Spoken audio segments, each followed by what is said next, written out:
Hello, drafters, gamers, neighbors, friends. I'm Felonius. We're going to do some draft today. Throw me a like and a subscribe, maybe a follow if you haven't already. And time to hop into some foundations.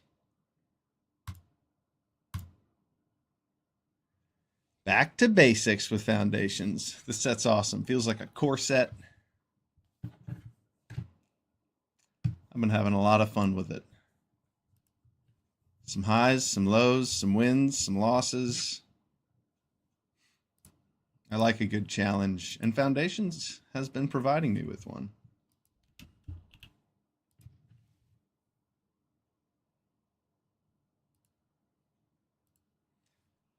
What do we have? Pack one, pick one. A couple good choices here. We've got a Guarded Air and a Dreadwing Scavenger. There's also Lathril, Blade of the Elves.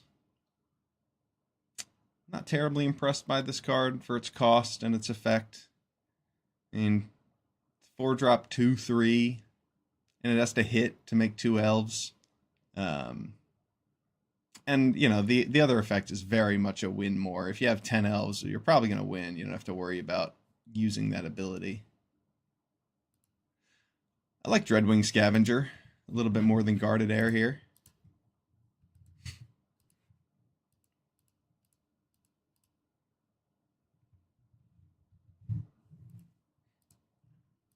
Yeah, let's take the Dreadwing Scavenger. Blue-black's a good color pair to be in. This is a very good card.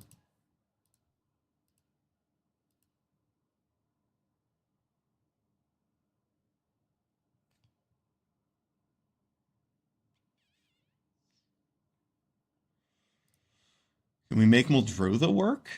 That'd be kind of cool. Kind of weird after passing a black-green card to move into black-green-blue. I see Wardens here. A Slagstorm might be cool. I haven't played with that card, but it's probably a pretty impressive way to end the game.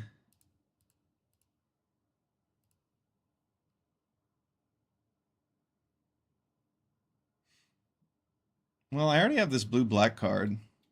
Maybe I'll take Muldrotha, see if I can have some fun with it.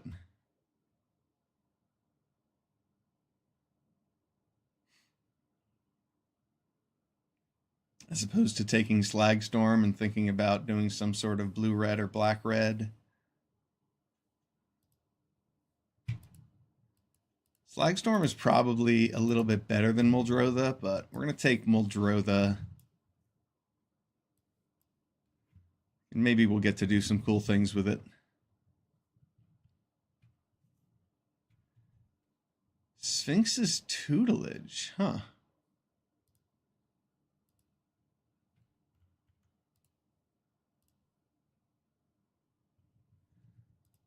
I didn't know that was in this set. That must be one of the special guests.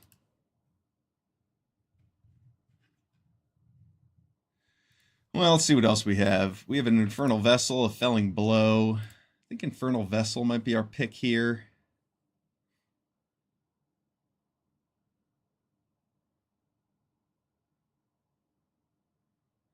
This does seem kind of good with our Dreadwing Scavenger. I wonder how many people we could mill out with Sphinx's Tutelage.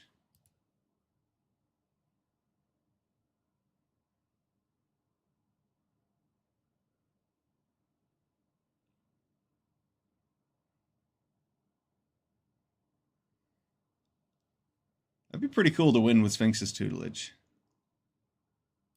I'm going to take Infernal Vessel, though. I think that's probably just going to be a better card in most cases. Sphinx's Tutelage might be fine, but I want to make sure my deck is good, not just filled with gimmicks. I like Eaten Alive over Stromkirk Vessel, or Stromkirk Blood Thief. I also see Snakeskin Veil. But I'd rather have an Eaten Alive, especially after taking this Vessel here.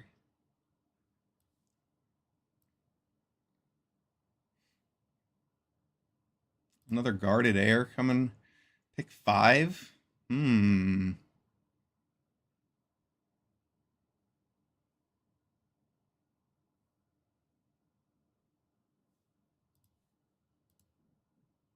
not sure what to take here. I don't really like Imprisoned in the Moon very much, and I don't think Tolarian Terror is awesome. Though my goal here is to fill the graveyard, so maybe I just pass the white. But wow, Guarded Air is good. And if white is open, I definitely want to move into it.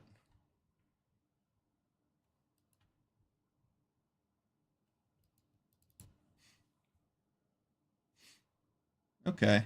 Well, there's a blue-black land to help us cast spells. There's also an Infestation Sage, and I think that might be a better pick than that blue-black land. That card's pretty vital in your blue-black decks. Yeah, I'm going to take Infestation Sage here. Ooh, a Burglar Rat. There's also a Perforating Artist in here. That card is good, but I'm going to take Burglar Rat. We're moving in enough directions. I don't think we need to think about Perforating Artist.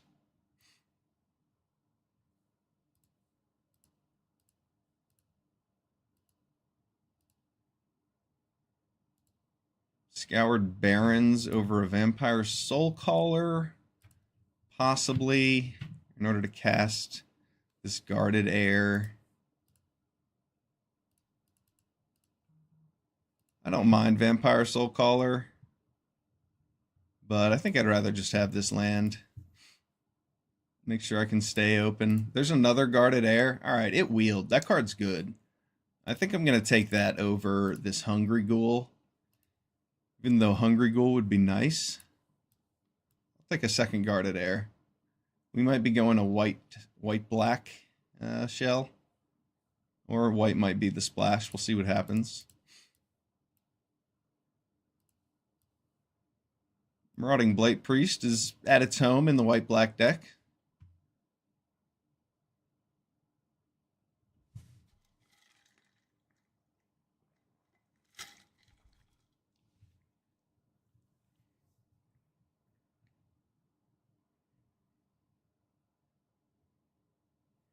We'll draw this cute, and would probably be fine if we were in a green X deck.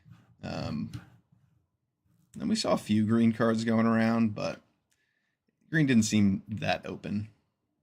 Black, on the other hand, seems like a good color to be in, and wheeling this Guarded Air is a good sign. Yeah. Ooh, Hitotsugu's second right. I did get a couple kills with this week. This card is awesome. Another Lateral Blade of the Elves, eh? Alright, I see a Stab in this pack. And Stab is really good. Stab's kind of what you want in all your black decks.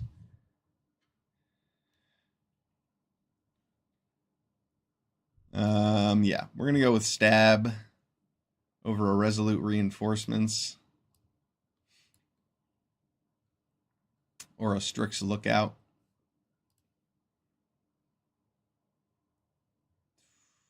Here comes the choice.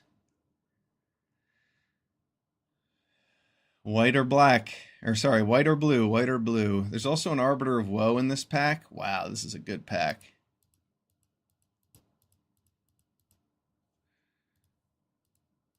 Sunblessed Healer might be the best card of these three, but it's definitely very close. Well, with the white coming around, those Guarded Airs being so late, I like the idea of playing white-black.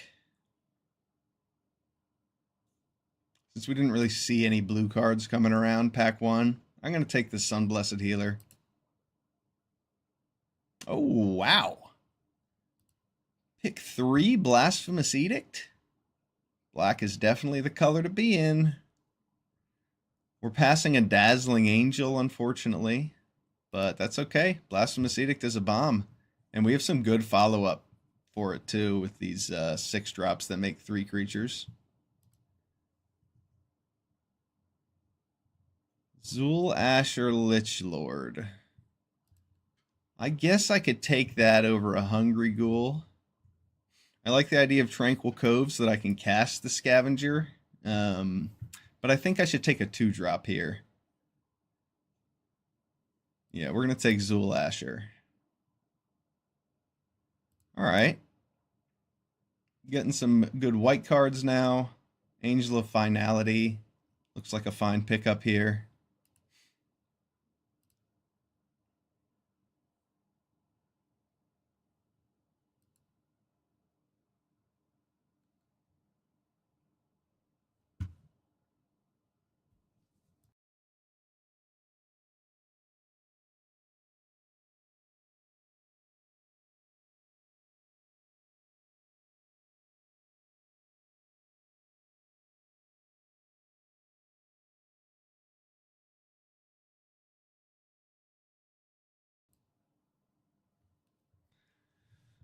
I haven't had much of a chance to play with Authority of Consuls in Limited. But yeah, seems like a good way to shut down all the haste strategies. Savannah Lions, Vampire Soulcaller, a Make Your Move. Savannah Lions has been underperforming for me. Make Your Move has been overperforming. And Vampire Soulcaller is quite good.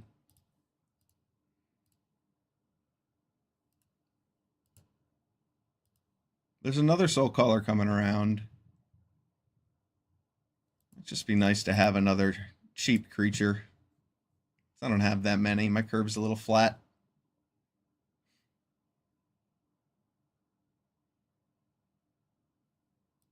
Another Eaten Alive? Very nice. Great news.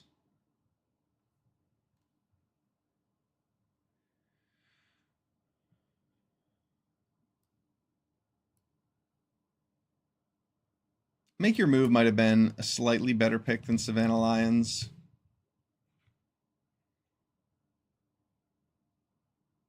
But I wanted another creature to be able to reanimate with the healer. Not that that's a great target.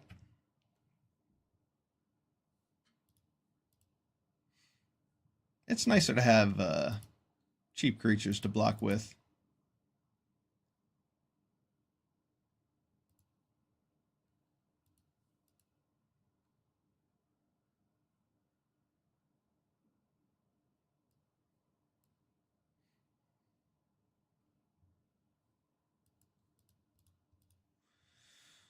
Pilfer over a Gutless Plunderer?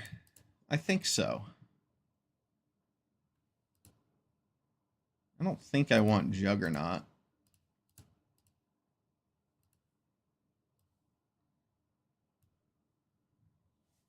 Oh, nice. Wheeling and Make Your Move. Taking Evolving Wilds, why not? The Waltz.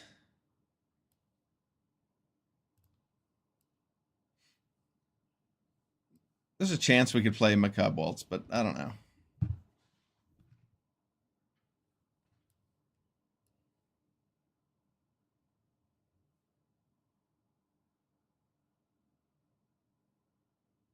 A Chroma's Memorial. Wow, what a bomb. That card is wildly powerful. I have lost to that. I think I lost to it in a pre-release match. That's awesome.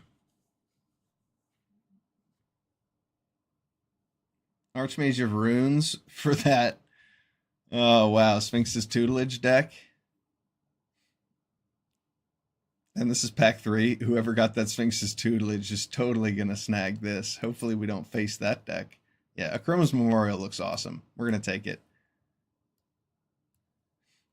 Ooh, here we go. A Dazzling Angel over a Stab. I do like Dazzling Angel.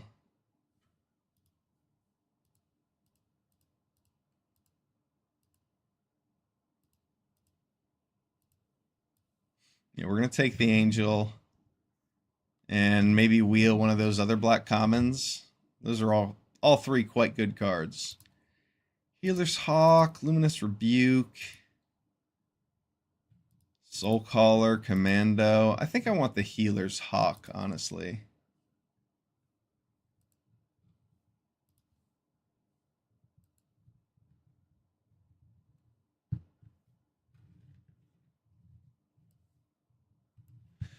We're going to go with Healer's Hawk there. Ooh, a Fiendish Panda. All right. We're getting... Pack 3 is doing some work for us. This is awesome. Picked up a Healer's Hawk, a Dazzling Angel, a Fiendish Panda, a Chroma's Memorial in our first 4 picks. Looks pretty good. Another Fiendish Panda. How about wheeling these Burglar Rats?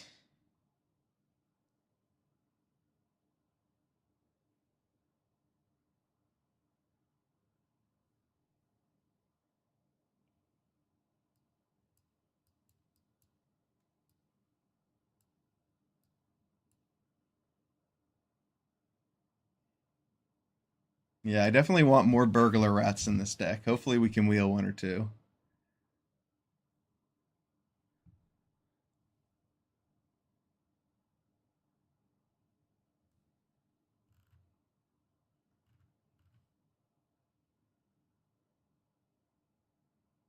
Angel of Finality is just doing them mercy. They don't have to suffer an eternity. They can just be exiled forever. Bake into a pie here looks pretty strong. We'll wheel a land out of this pack, it looks like. Joust Through, Sanguine Siphoner. I think I'd rather have a Joust Through.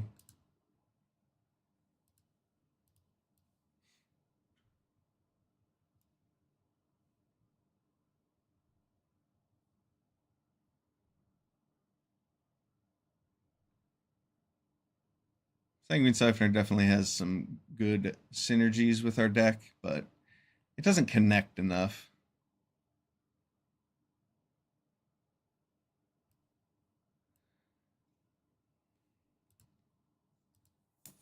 Pick 8 Stab over another Siphoner or this Dreadwing Scavenger. Take another Stab.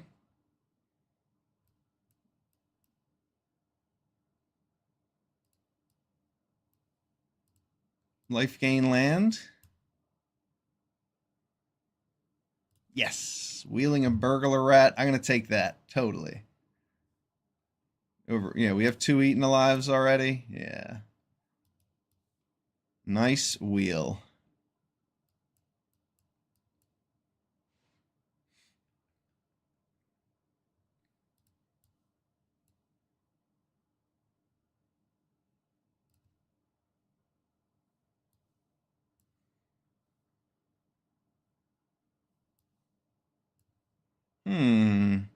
One more cut, it looks like.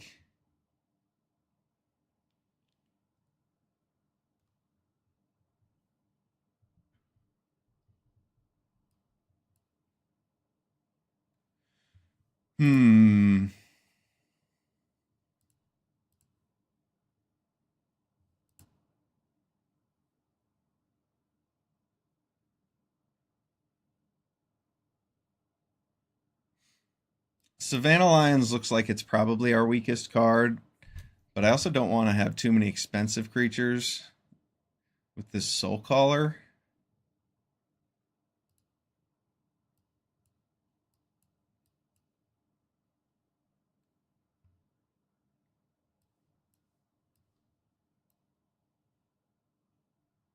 Seven solid removal spells. Well, 6 and a board wipe. I wouldn't consider a board wipe plain removal spell.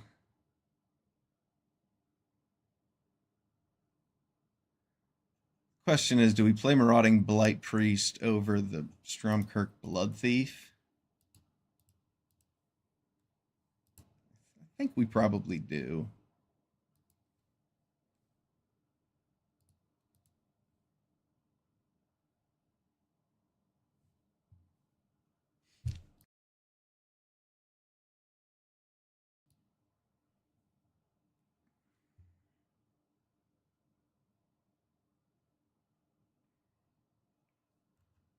This looks good.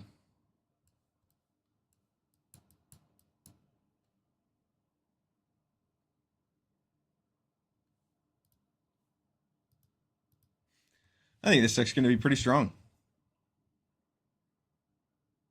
No Pilfer, no room for it. No Savannah Lions. I don't think we need it, though.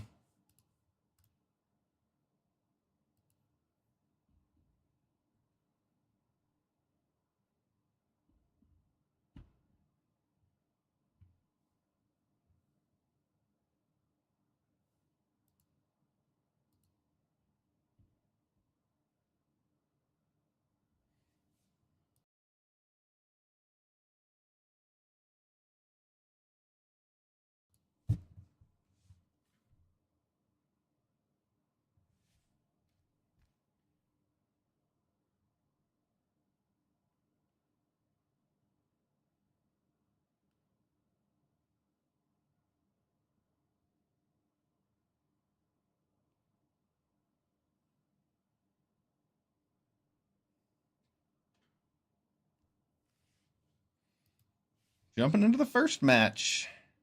Got a long queue time to get there, but it'll be worth the wait.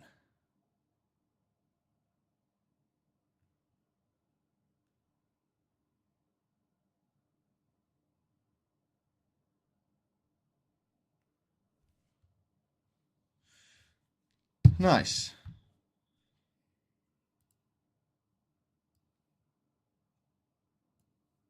Great news. All right, I like this hand. We get to start with the Burglar Rats. We get a Dazzling Angel. We have removal. Let's see what happens.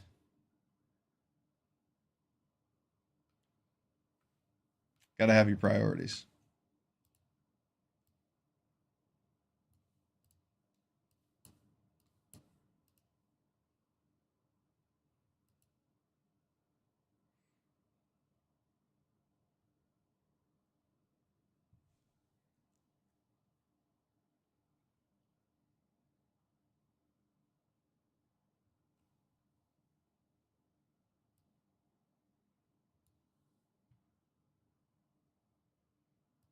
No full value out of the Savior. Oh, thank you for the subscription, Miles Hiles. You're the man. I appreciate you.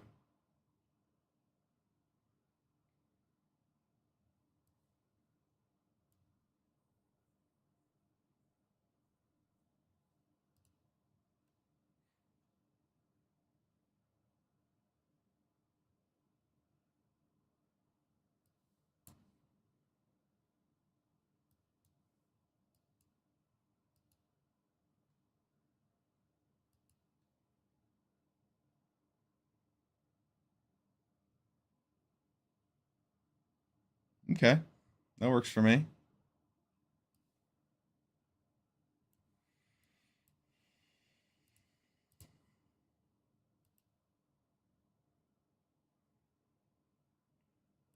I wanted to play the Angel's Finality to double spell there, but I think it's probably smarter to keep my Burglar Rat in case I need to use that creature in the future.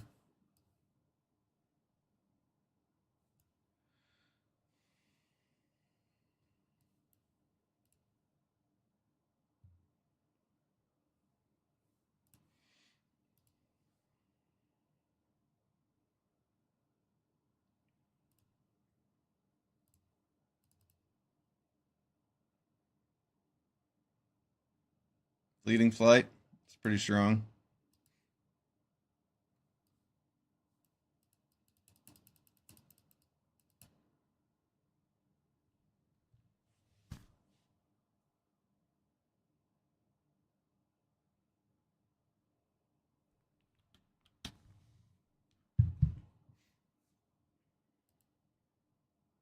Wow, flooding out pretty hard here. We got nine lands to 5 spells. Okay. Okay.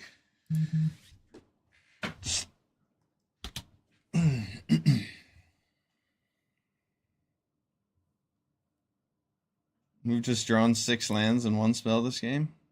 It's whack.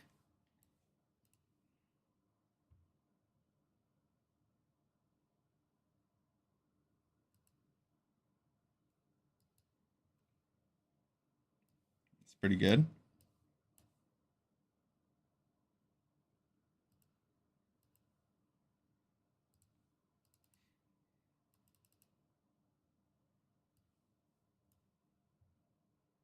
Rebuked.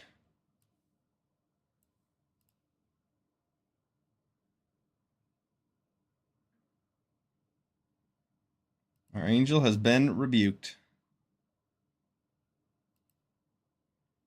Nice top deck from our opponent. Wow.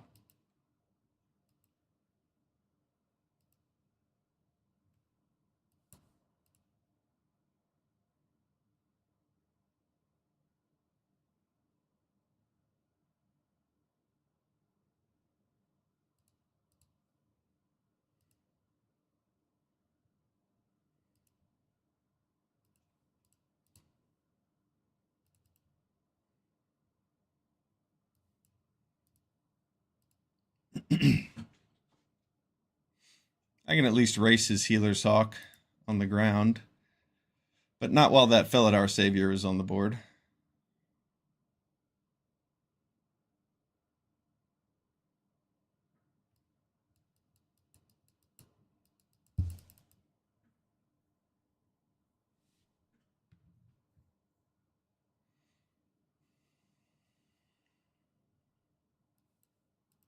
He didn't want to trade off his Helpful Hunter with my Guarded Heir.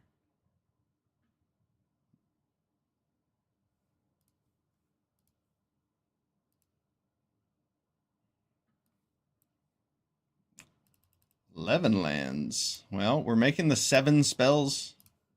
8 spells we've drawn work pretty well.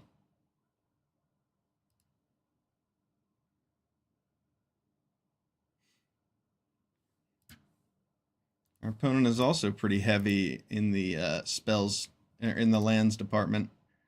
That was a pretty good draw.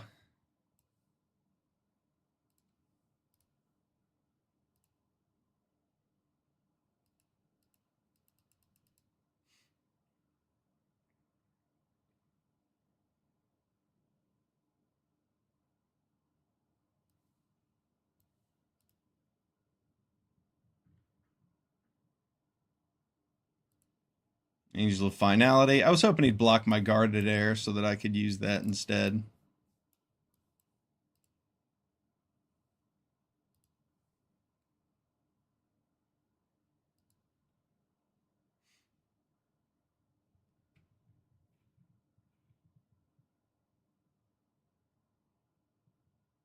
Did he top deck the Day of Judgment? Wow. That's a lot of goblins.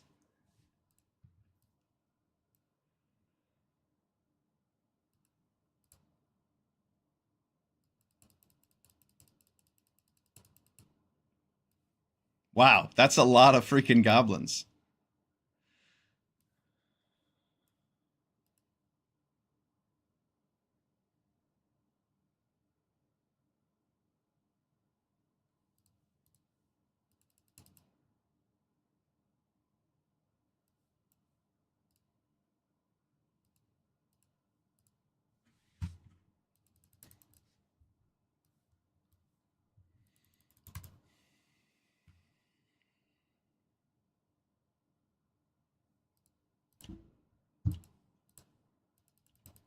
Good game, opponent. Another Kevin. Kevin Orr. We've got the Kevbot, Miles Hiles, Cylon Skinjob in the chat. What up, dudes? That's game 1 for our white-black deck. Here's that 7-0 you asked for, Kevbot. That's the first step, winning the first game. 6 more.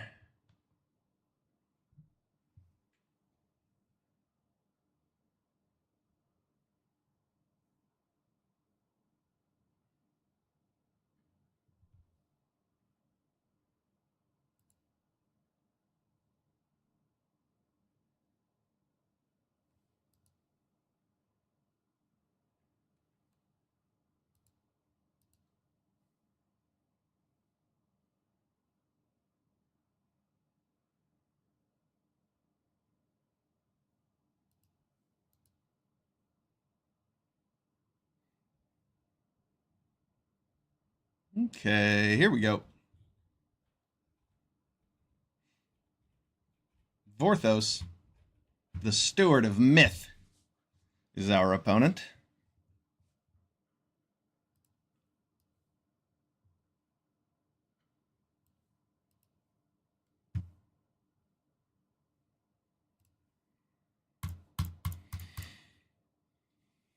I forget. Do I need double black or double white more? Double black, for sure. Zool Asher, turn 2. We drew another 6-drop. It's not great. Would certainly like to see some more lands. Zool Asher doesn't do anything for us, so we'd rather just trade off with that Hungry Ghoul before it gets any larger. I actually don't think I have any... I don't have any zombies in this deck, so Zool Asher is only 2/2. That's robust. Zombie's pretty good.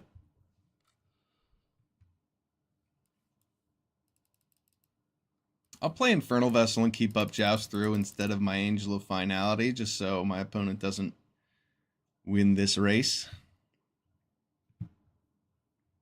Might have some exile effect for the Vessel. And I wouldn't have blocked with my Angel of Finality.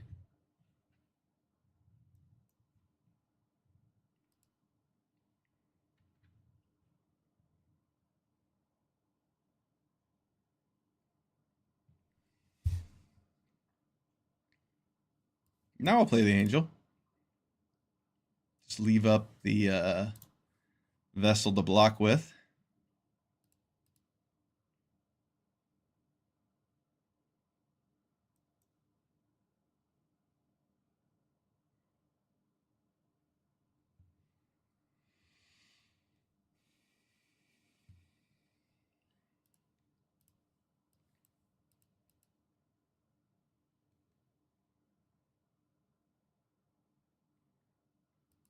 Ooh, another Soul Shackle zombie.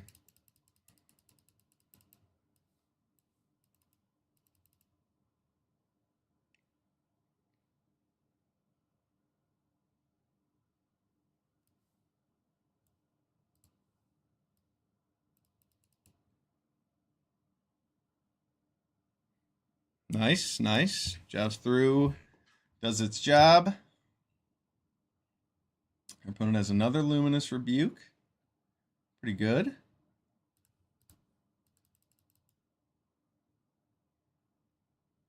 Still need more lands.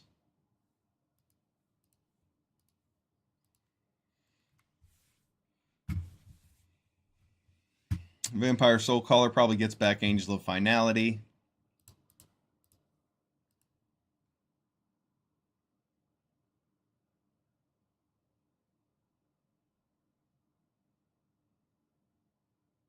Or not. Vampire Soul Caller just got significantly worse.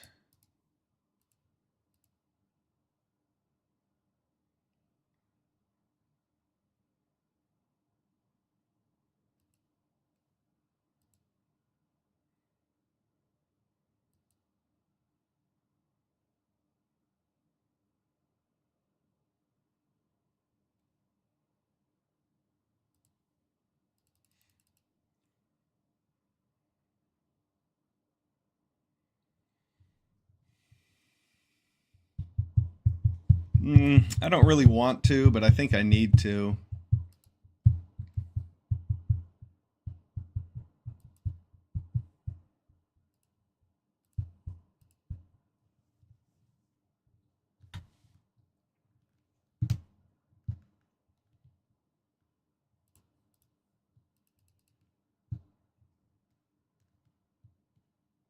Wow.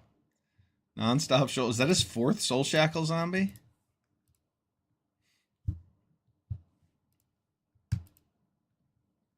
Oof.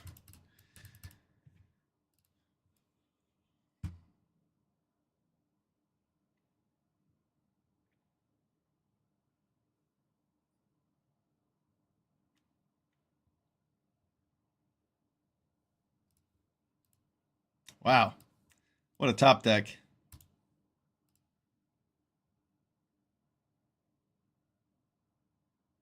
Get back that burglar rats he did in exile.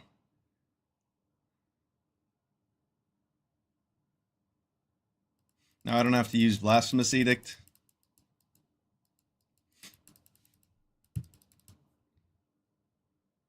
Ooh, and he sacrificed the food at the wrong time.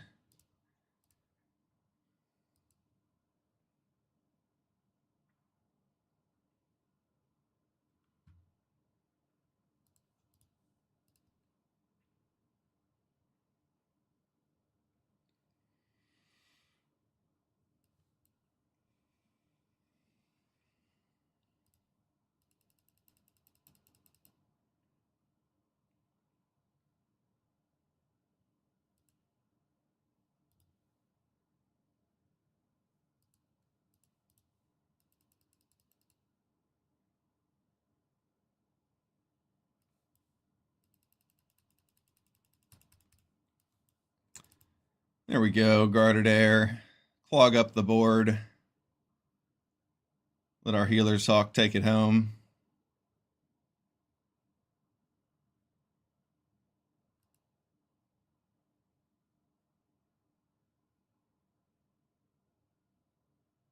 So many Shoal Shackle zombies. The shackling of souls shall never end.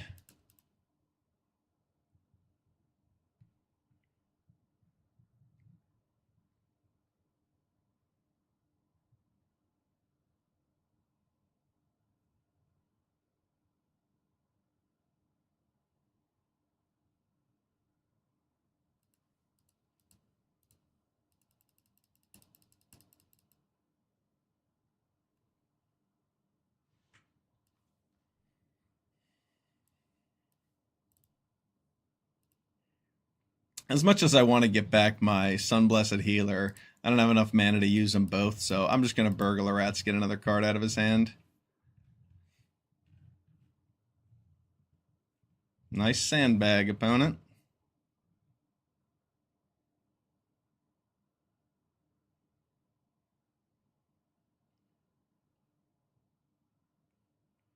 Nice sandbag.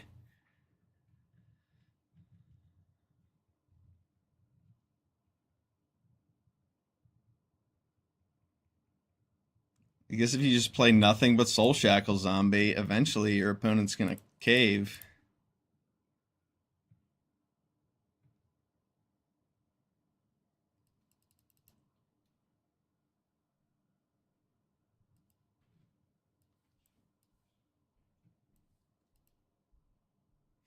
I'm just going to keep building up the board.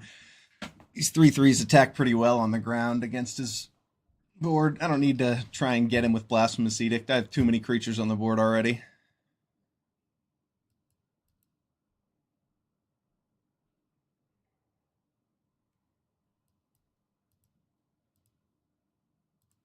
Yeah, I might as well attack with everything. With only 2 blockers.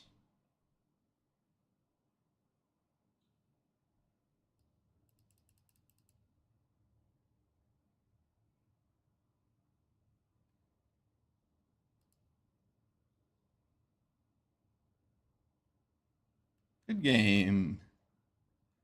Good game. Get some. I sure did. Thanks, Blazed Hobbit. We're 2-0 with this white-black deck. We're gaining life. We're sucking blood. We're sacrificing smaller subjects to achieve our greater goals.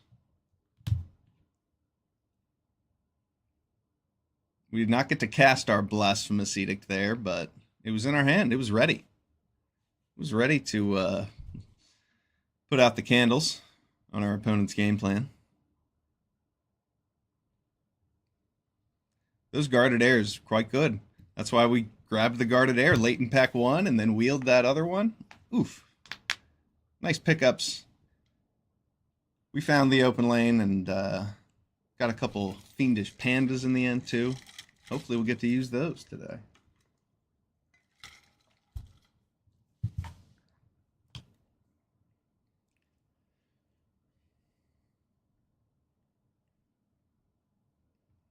Hey, look, a fiendish panda.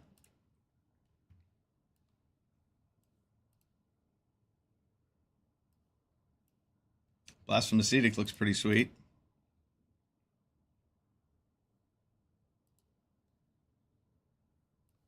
I like a land there very much.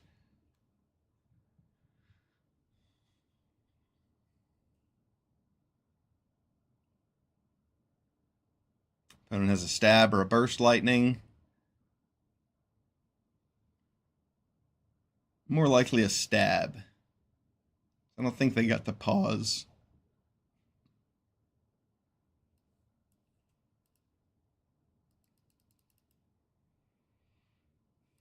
Let's find out. Is it a stab or a burst lightning?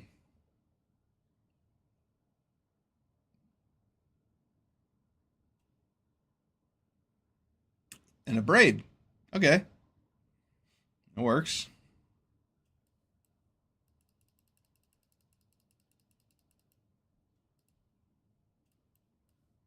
Fiendish Panda. If he kills it, well, we get back Marauding Blight Priest right away. Bacon to a pie, possibly. Yeah, all right. I'll take another creature for it. That is certainly not a bear.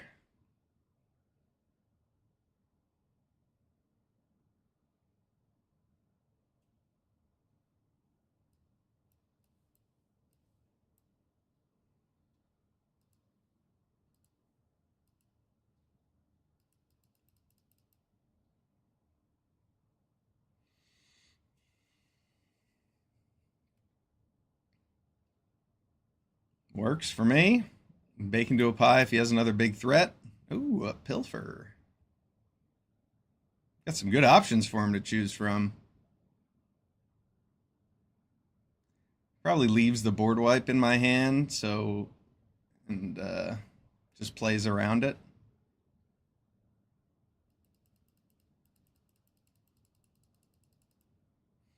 Guarded Air seemed like the right choice there, especially if he doesn't have any creatures.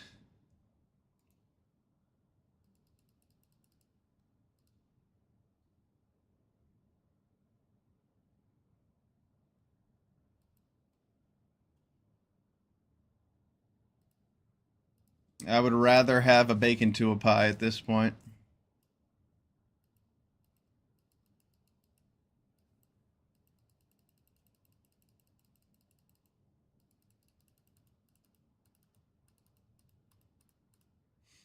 I could have sandbagged that land for the sake of him playing another Burglar Rats. But I like the idea of being at 6 mana. It's pretty good.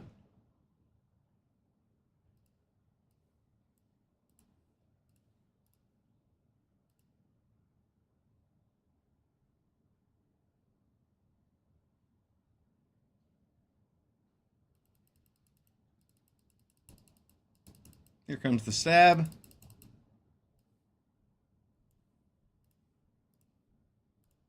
Let's get back a Fiendish Panda or a Guarded Air. Probably Guarded Air.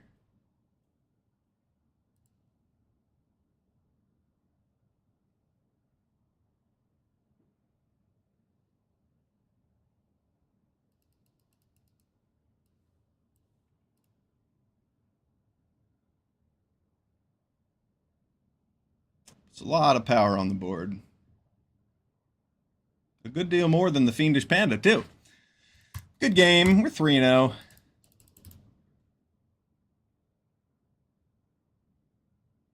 Our opponent even made us discard a bunch of cards. That Vampire Soulcaller was a great top deck.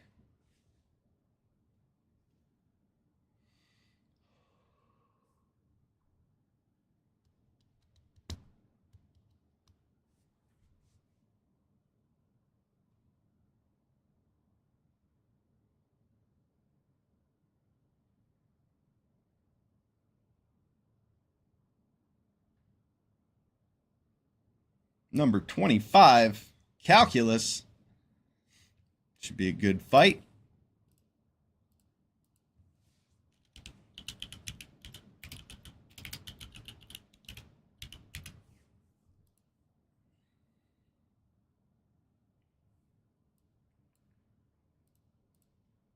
I like this hand.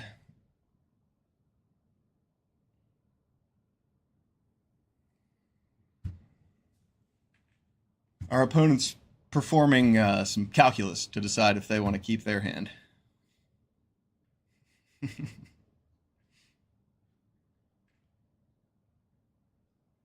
Some complex equations.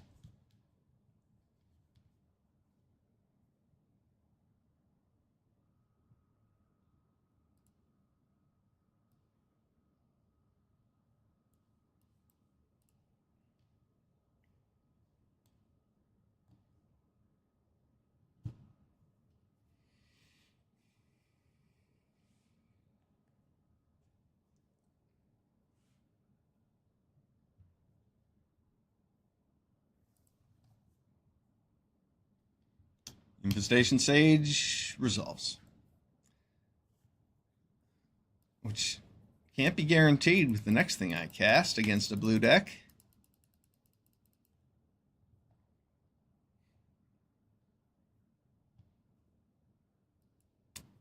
Okay. The Rune Sealed Wall. That is a serious blocker. That is definitely in the way.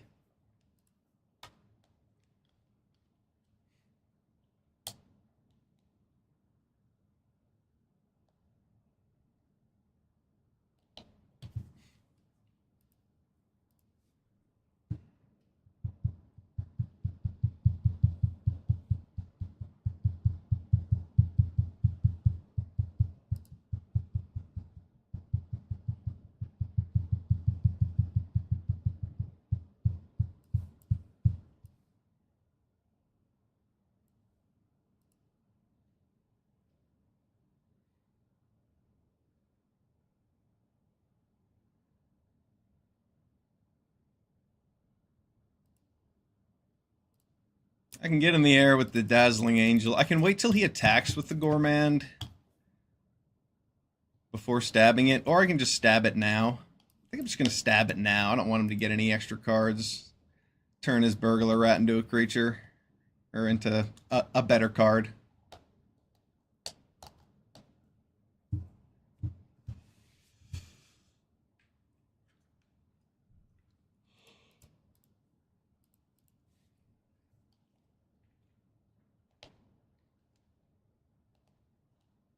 I don't like that I discarded the Joust Through.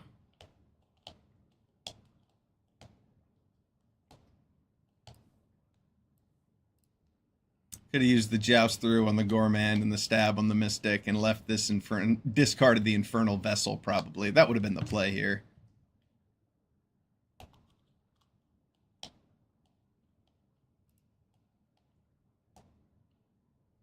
Because now I have to Eaten Alive as Mischievous Mystic, and I'm kind of open to whatever he plays after that.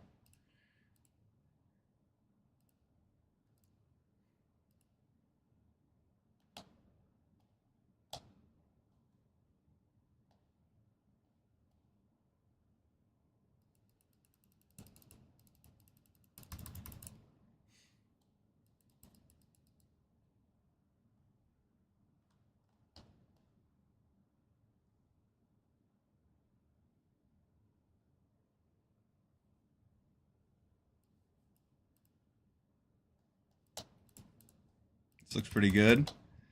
We need to play our Infernal Vessel. Yeah, that's fine. I'll keep that on top. If I'd played the Infernal Vessel pre-combat, he just would have bounced it before I attacked. So, same result.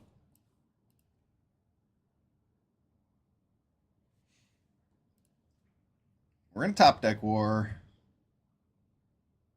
It's a pretty good top deck. I do have Stab, though, so not that good. Should I give it the Stab now? Give it the Stab now.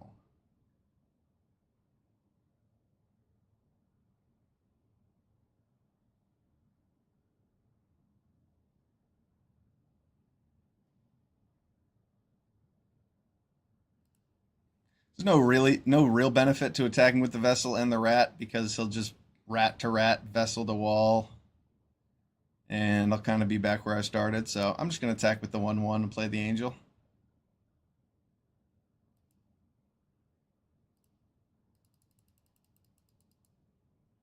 Buggy, buggy, buggy, buggy, buggy. And look at how dazzling this angel is. Just beautiful. Her wings ripple with impossible colors, signaling a miracle. Runesealed Wall is so good. He's going to be able to cater his draws for the rest of the game. He'll never see another land. It's just going to be baked into a pies.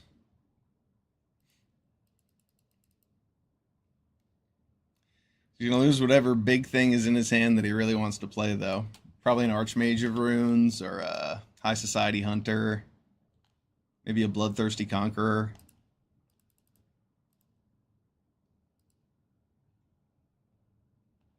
Oh, the Fleeting Distraction to go with the Homunculus Horde. Nice, nice, nice, nice, nice.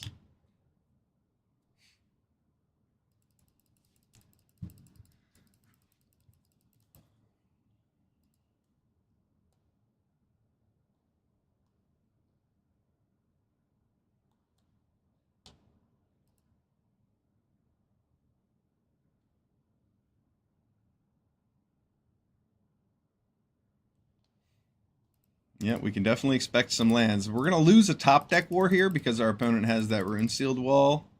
And they've had some good answers to all of our stuff, so... I mean, we could be in trouble since they have that Surveil Wall, and we're in a top deck war. They do have a lot of life, and they're only on like a 13-turn clock, so... That was a good top deck.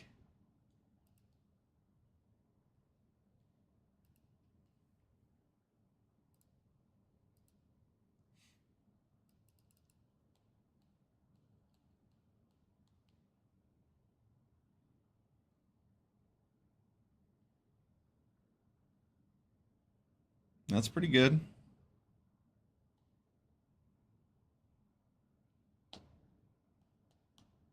Now he'll be left with the flyer.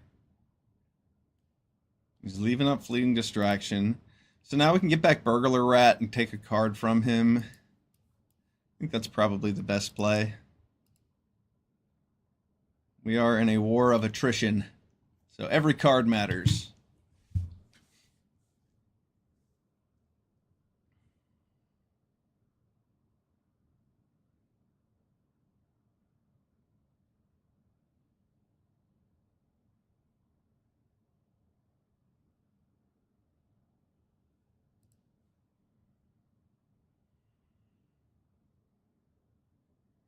Last time I faced a Runesealed Wall, my opponent used it at their upkeep every single turn.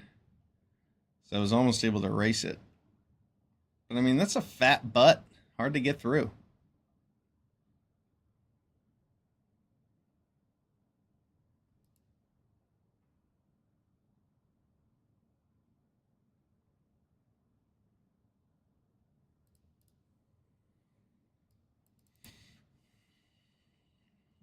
Oof.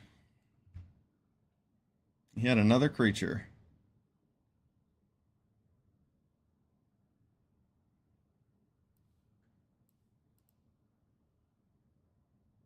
A Runesealed Wall. What did I say? He's never going to see another land. He's going to draw nothing but spells. I did say he's going to draw nothing but bake into a pies. I was wrong on that particular point. He hasn't even surveilled that many lands away. It's just been keeping things on top, and they've just been spells constantly. He hasn't even used the Runesealed Wall. Has he? He put a Runesealed Wall into his graveyard? Is that the only card? That's the only card he's milled. Is the Runesealed Wall. He's just getting lucky with surveils. Speaking of Runesealed Wall, I can finally kill it if I want to.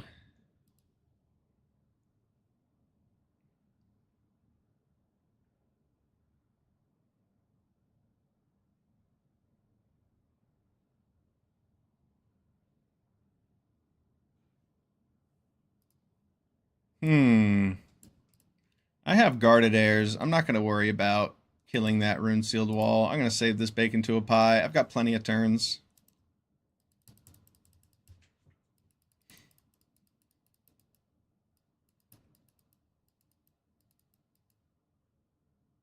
He got his 5th land. Unbelievable. How many spells do you have left?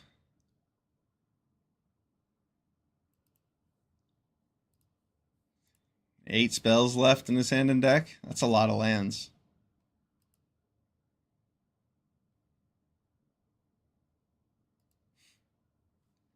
Well, the fairy doesn't kill me in 17 turns, so I'm cool. Just the way we are.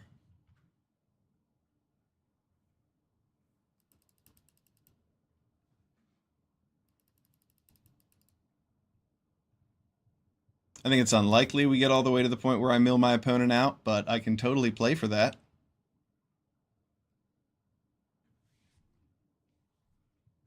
That's pretty strong.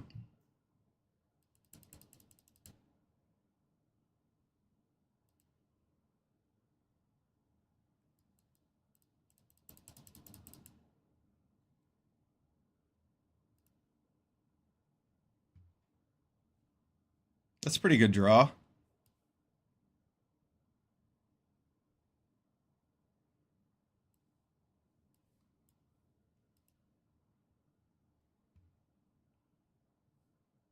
My opponent has a lot of things in their graveyard. And now they're all gone, in case he was worrying about Threshold. We don't have to worry about him getting Threshold anymore. Well, they certainly could still get it back with that Rune-Sealed Wall in a matter of turns, but it'll be a few.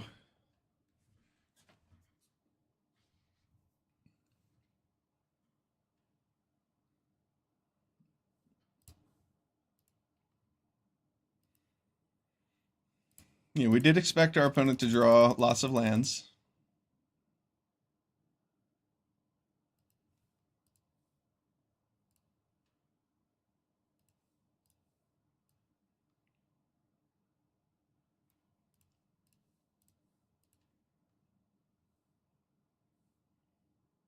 Probably only 5 more lands. There's one. 4 more lands in those 12 cards in hand and deck.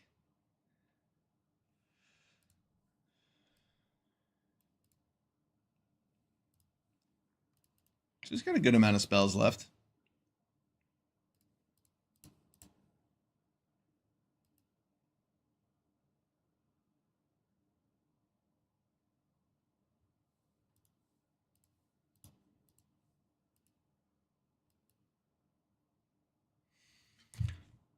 The Infernal Vessel doesn't trade with the Big Fin Bouncer in a very positive way.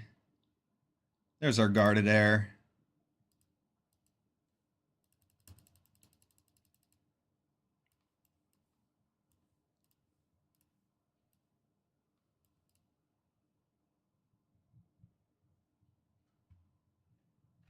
Guarded Air will help close things out.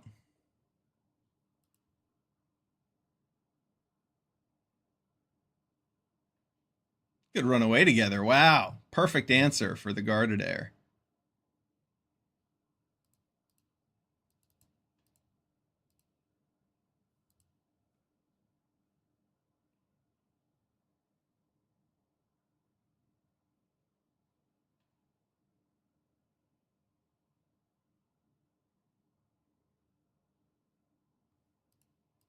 Good game, Calculus. Yeah. I mean, there were plenty of avenues I could have taken there. I was trying to decide whether I wanted to attack with everything before playing the Fiendish Panda.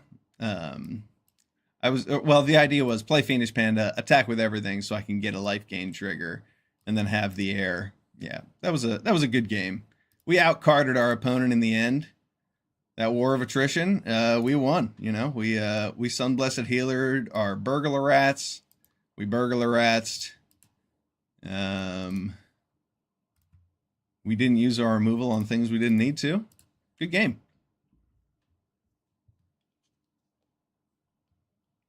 We 4-0 now? All right, 4-0 with this white-black deck. Let's keep it rolling. Get that clean sweep trophy. Let's see if we can pull it off.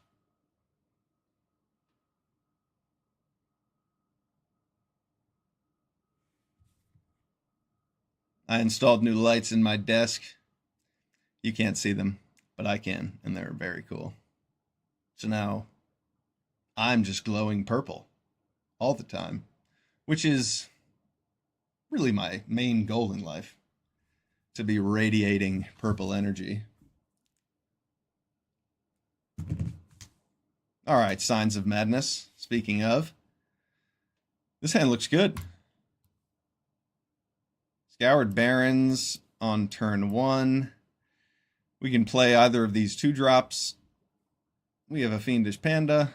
We got our second Black Source. Let's get our Zulasher out there to start beating down. Our opponent has a Burst Lightning in their hand.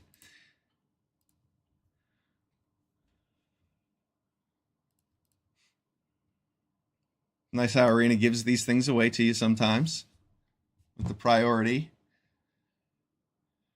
All right, that's a good draw. Now we get to curve out.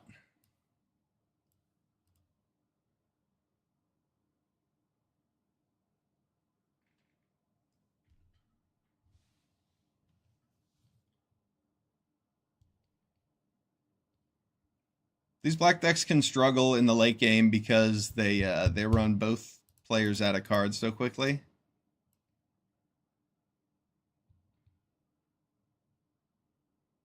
But with things like Guarded Air to flood the board after you're done, looks a lot better. All right, this is pretty good. We have something to...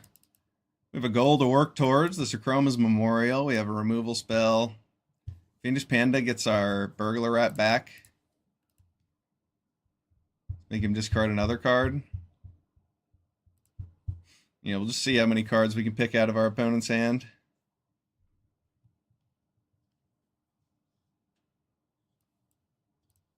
I'm going to bake into a pie that so we can't get any free cards because he's down to 1 now.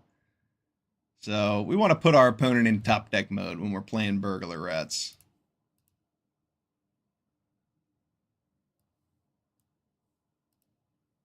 And now we're in a good race position. That our opponent is 6 life lower than us.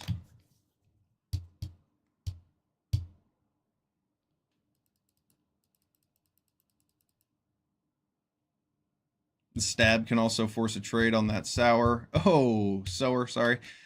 Wow, Gorehorn Raiders is very strong here.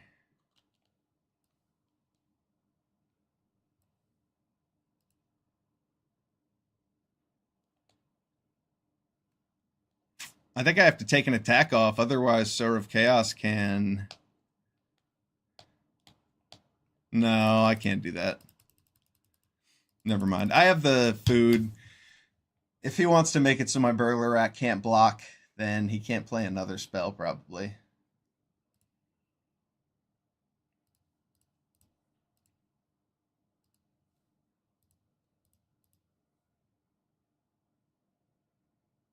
That's a good draw for our opponent.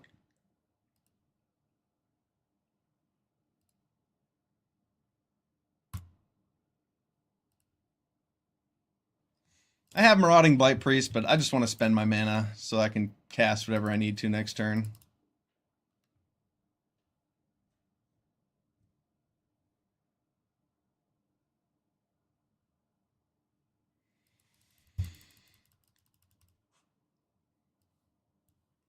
I'm hoping for a 7th land here, because Sarchroma's Memorial will definitely help me win the race. Pro Black and Red, Vigilance, First Strike, Flying. I mean, mainly it'll just give my Angel of Finality, Vigilance, and Pro Red.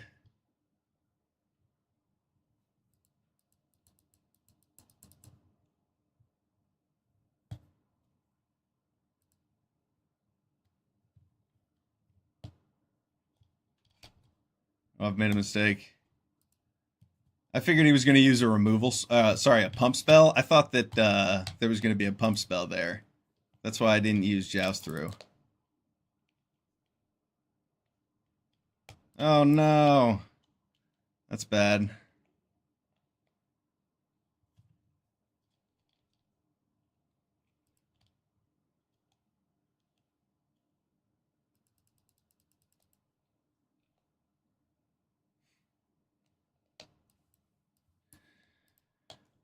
Well, I mean, we do have a couple outs, but... A turn too late on that. Oh no! And he gets to blow up a Chroma's Memorial in response to Joust Through. What a perfect answer for our opponent. Nice, nice. Okay, we lost to Divine Resilience. That's a bit embarrassing. It's a good game. It's a good game. Our opponent had a good way to 2-for-1 themselves to kill our Angel of Finality. Well played, well played. If we use the Jouster on that Dazzling Angel, he can't abrade our 3-4. And then we probably win the race, but it would have been close either way, since he had that Cathar Commando, and we weren't going to play a Chroma's Memorial on turn 7. That was a good game. 4-1. Let's see if we can pull off that trophy still.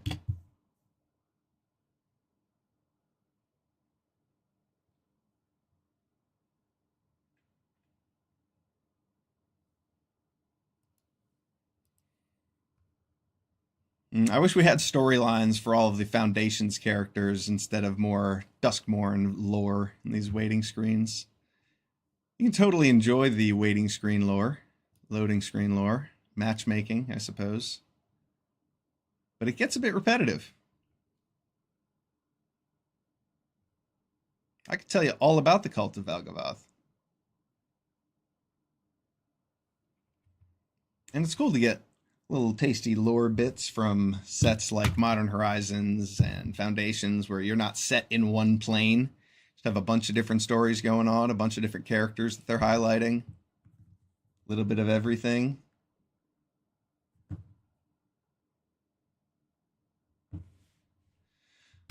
This hand looks good. I'm tempted to play this Bloodfell Caves on turn 1 so that I can definitely stab on turn 2.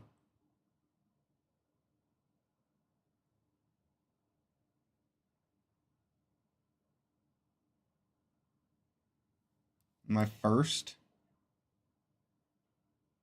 If I'm first, I'll just play Healer's Hawk on turn 1.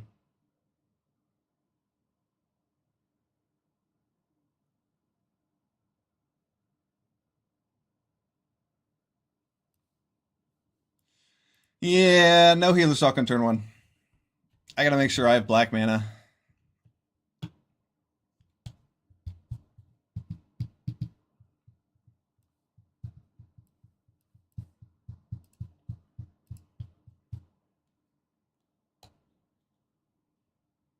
I don't need to stab a Gnarlid Colony.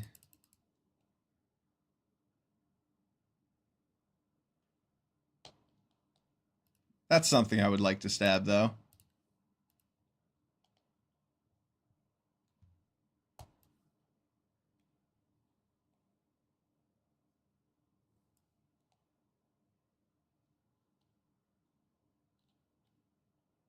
I guess the sooner I can double spell, the better.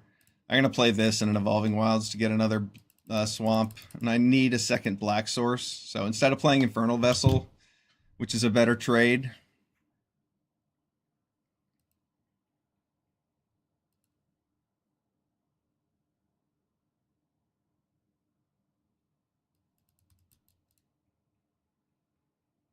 he has things like Eager Truffle Snout. Keep back my Zulasher. Okay, well, we didn't give him a Morbid Trigger, at least.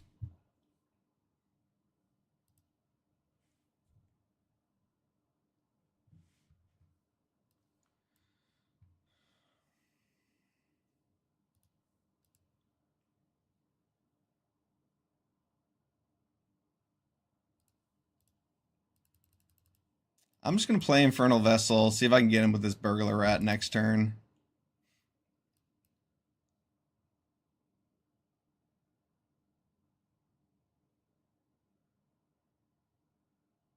Because I'll happily double black that Cackling Prowler. Or will I? No, I'll just block the Gnarlid Colony with Infernal Vessel if he attacks with both.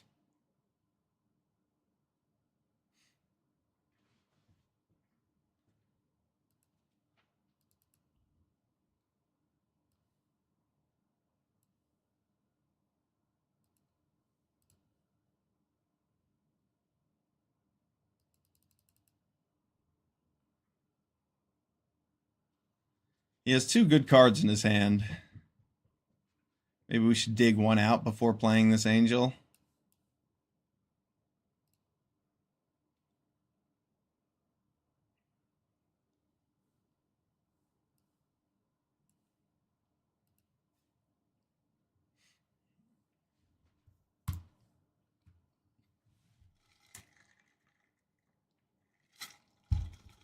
I want to curve out.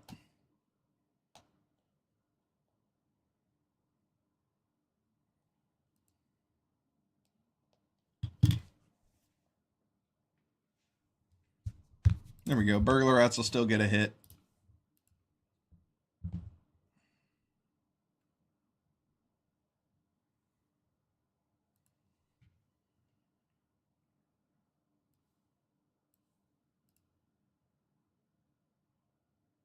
Let's see. What does he have? Probably... Oh, nice. A bomb and a removal spell, possibly? Or another bomb?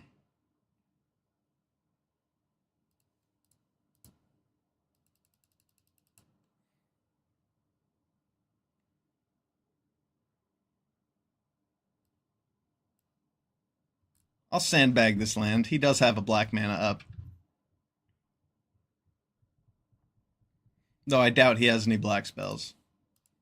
Probably just there for the life gain aspect.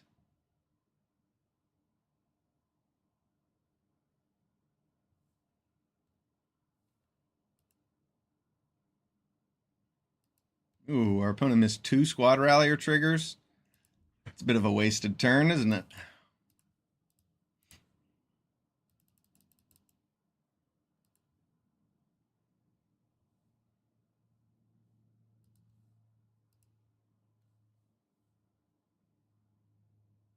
Well, that's half of his deck that doesn't have any creatures with power 2 or less. Oh, there it is. That's a good one.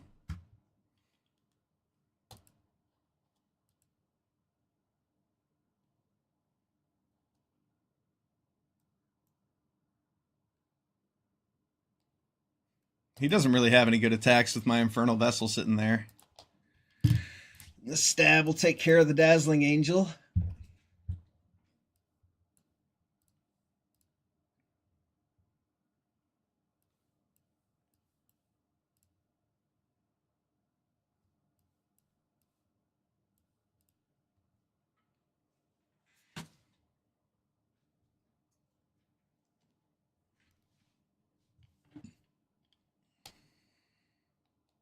We get to put our opponent to 1 with flyers next turn. Never mind. We're going to put our opponent to 4 with flyers next turn. They've slowed down our clock with a Banishing Light.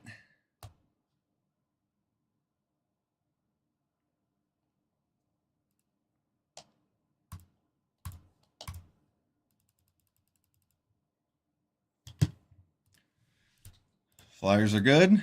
1, 2, 3.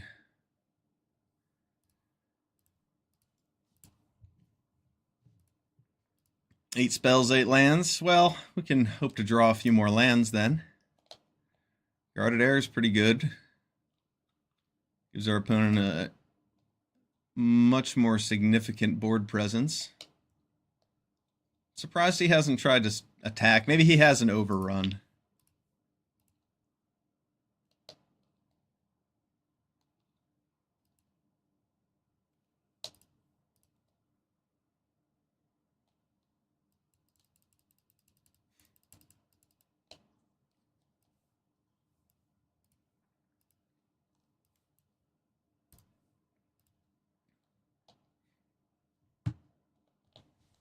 We'll just play that. I mean, if he does have overrun, we're just going to die anyway, but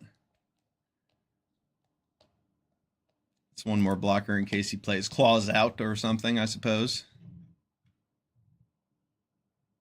What? Oh my gosh, that is absurd. What a top deck from our opponent. Oh, that's so fucking silly. What a top deck. Our opponent top decks their overrun. Oh, jeez. Good for them. Good for them. What a top deck.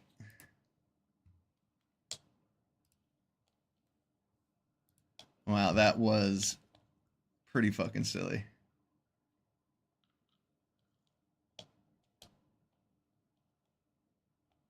I did not see us losing that one. Unless our opponent drew overrun. I did mention a few times. That was a pretty good overrun. So silly.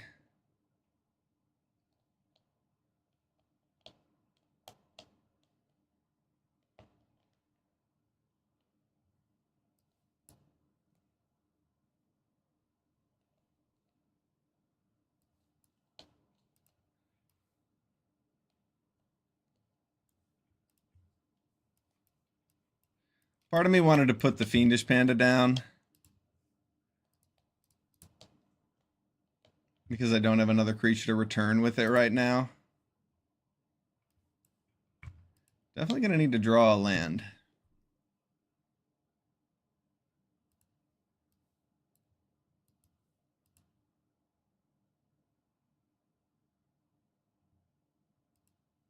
Yeah, it's bad. It is definitely bad.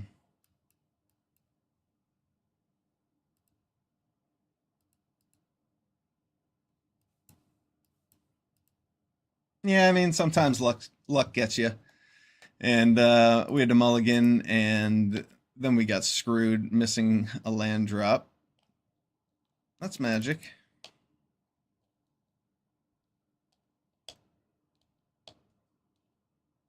Yeah, at least our opponent just played lands instead of doing something.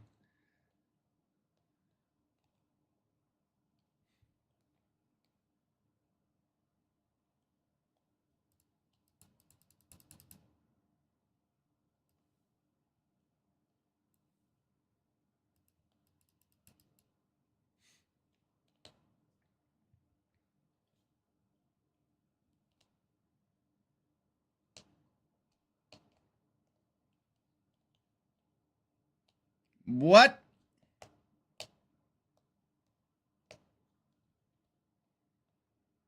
Oh my god. What a joke. That is hilarious.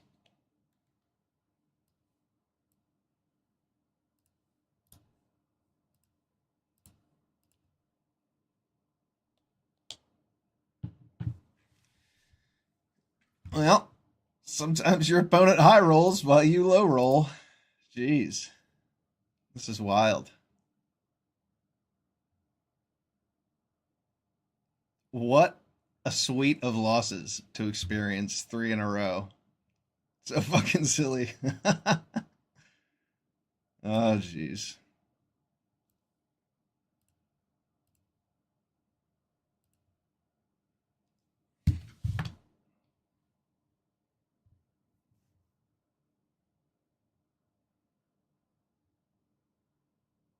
Yeah, that's a good attack.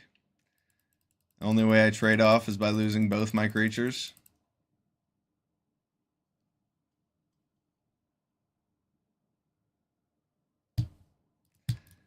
What a joke of a game. All right, well, that's how to go from 4-0 to 4-3 with some supremely bad luck. That was shitty, but we still had fun in the first 4 games. And we still had some fun during our losses, but whew, that preposterous proportions. And that last game was total bullshit, but fun draft, fun draft. All right, we'll be back for another one in a couple minutes. Good games.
Hello, drafters.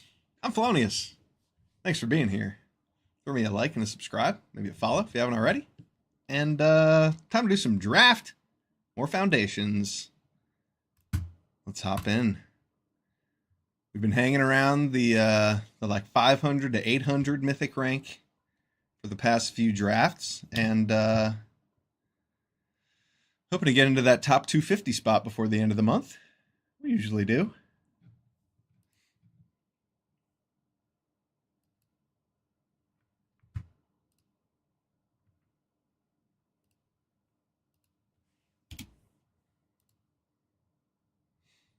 Thanks, Habito. Appreciate you.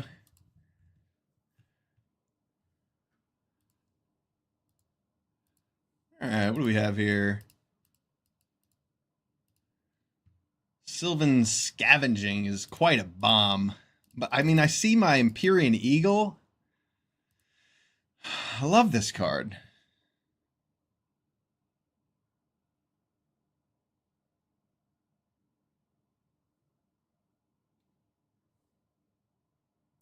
Sylvan Scavenging is quite a rare, though. I think I might take that. I imagine that they're pretty comparable in power level, but...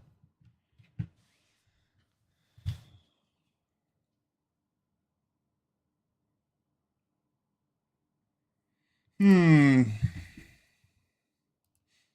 you want to play green when you have the good rares, and this is a really good rare, so let's play with it. We can make it work. Elvish Regrower. That's an excellent follow-up. We would have taken this Dazzling Angel had we taken Empyrean Eagle. And then we would have run dry on the white-blue deck. Well, we still have a couple Wary Thespians here. Wary Thespian seems like a great card to be playing with our Scavenging.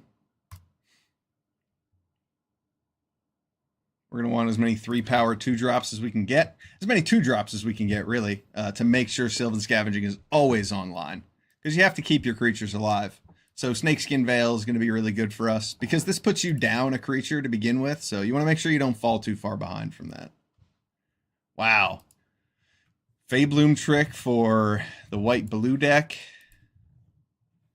But I think I have to take that Llanowar Elves over the Snakeskin Veil, since we're playing green. Llanowar Elves is pretty awesome in your green decks. These uncommons are really strong, though. Passing that Feybloom trick kind of hurts me, but, I mean, it's going to the white-blue drafter, and we chose to draft green, so here we are. There was a voice in the back of my head that said, but what if you get past Feybloom trick? Don't pass the eagle. We're just going to take Llanowar Elves here. Make sure our green deck is packed, stacked to the max.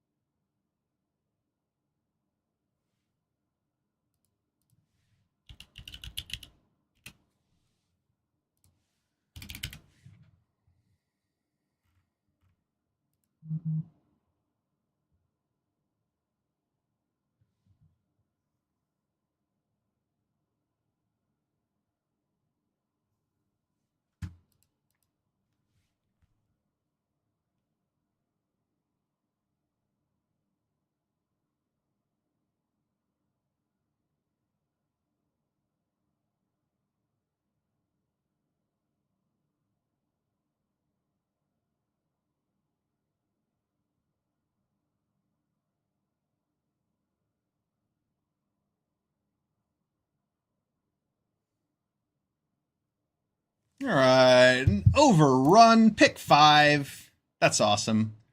That card's going to be really good. Exactly the finisher we want in our green deck. Heck yeah.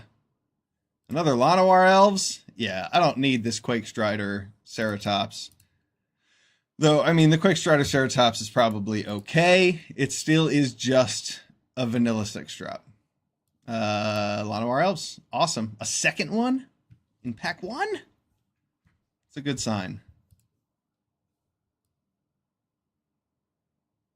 Cool. Green's going to be a lot more open because everyone wants to play white and blue. And we're going to get all the good green cards. I don't really get excited over the Apothecary Stomper. honestly.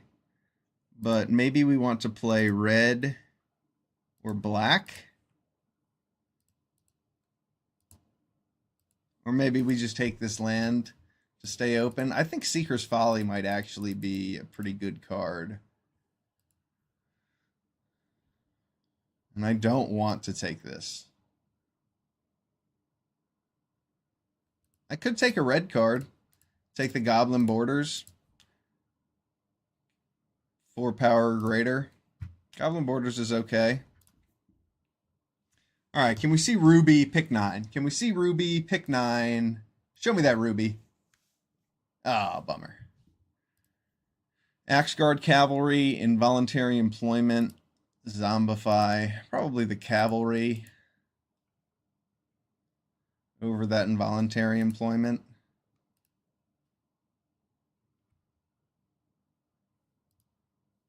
It's a 2-drop after all.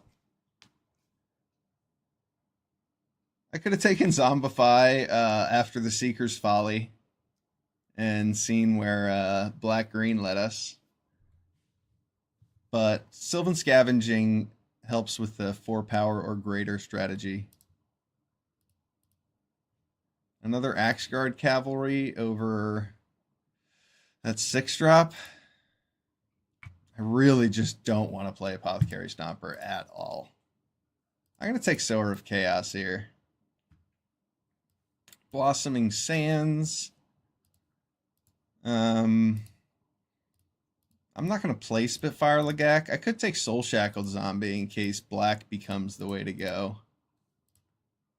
But I'll take this life gain land just to stay open with life gain lands. Incinerating Blast seems expensive. I'd rather be playing something else. If I have to play a 5-drop removal spell at sorcery speed, I should probably just do something else with my time and mana. Like try to go over top, try to go wide.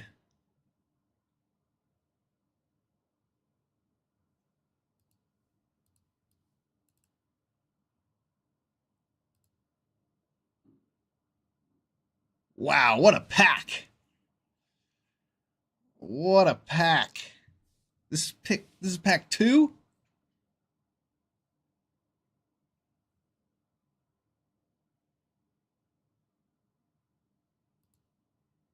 I mean, I have some rampy things. I haven't played with Chandra yet. She seems kind of busted. Exemplar of Light is definitely one of the best cards in the set, but we're not playing white, and we know we have passed a lot of white. So I think we just have to hang up any hopes of these. Though we can see, if we had chosen to take the Empyrean Eagle, our white-blue deck could probably look pretty good. Arabo might even be better than Exemplar of Light, but I don't know. This is a really sick pack. I'm taking Chandra, and we're playing red-green.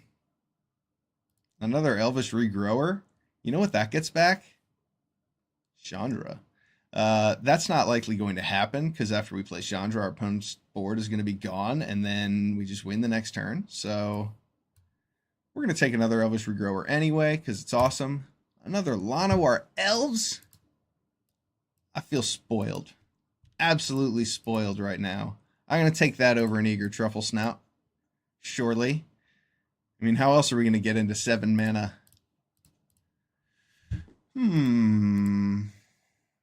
Part of me wants 4-drop. More of me wants a 2-drop.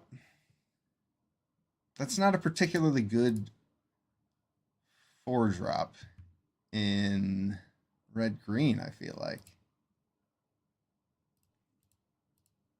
I mean, it's fine. It's just something that I'm not going to play on turn 3 with my Llanowar Elves. I'm going to take a Wary Thespian here.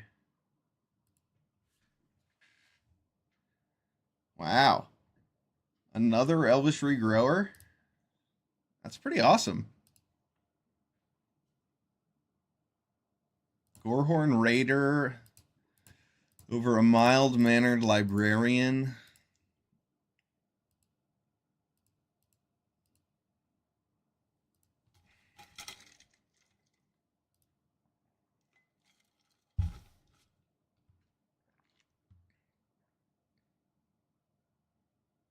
I'm going to take mild-mannered Librarian. I think it's a little bit better.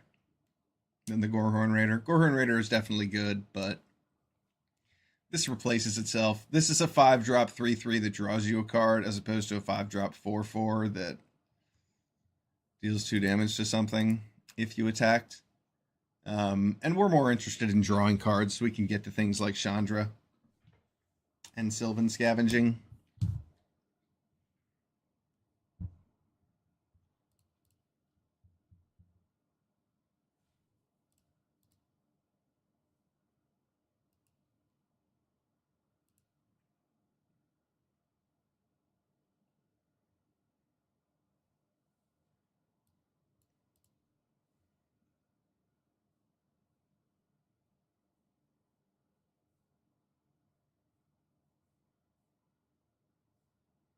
Legend of Scarf with Ralzeric as the avatar. I like that combination of names and profile. Here we go. Beastkin Ranger. It's exactly what we want. Pick 7? Beautiful. Give me those elves. Give me those elves with trample that get bigger when I play more elves. Beastkin Ranger is notoriously good with giant growth as well. Here it is. Great. I mean, with 3 Llanowar elves, I think I'm actually going to play this. A Truffle Snout over a green-blue duel? Yeah, totally. We want a Truffle Snout in this deck. And we probably won't even play those. We don't want to be playing untapped green mana in this deck. You don't want to be playing tapped lands in your ramp deck.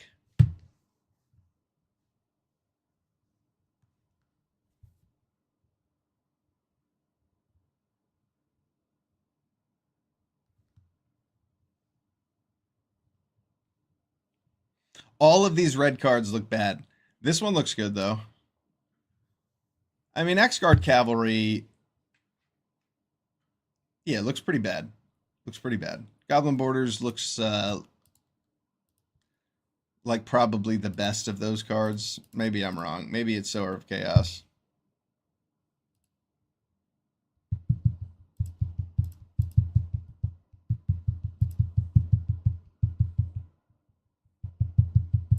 Goldvein pick or an Apothecary Stomper?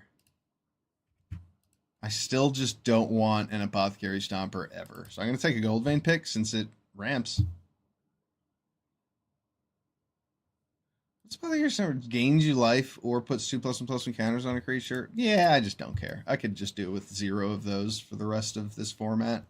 My personal opinion.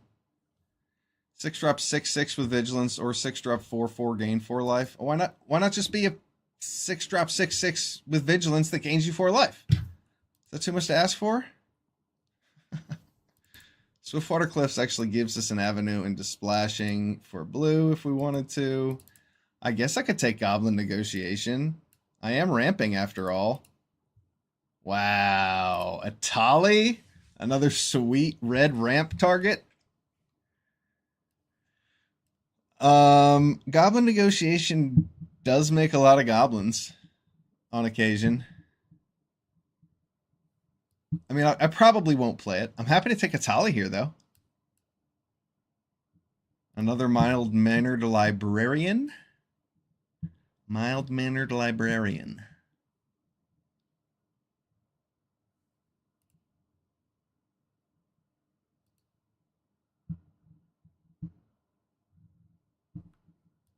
Yeah. I'm in on that. Garrick's Uprising with 3 Elvish Regrowers. Yeah, I think I want that over the Shivan Dragon, actually.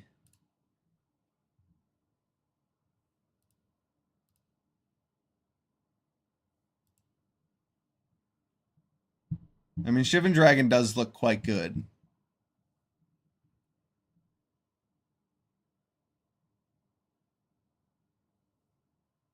I have like at least 7 creatures to trigger Garrick's Uprising with. I want that. Ooh, a Burst Lightning? Nice. Yes.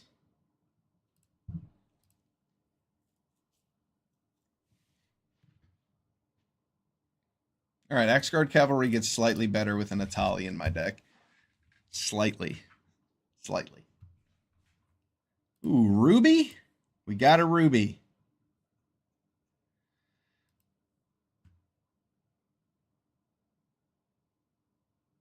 This deck looks nasty.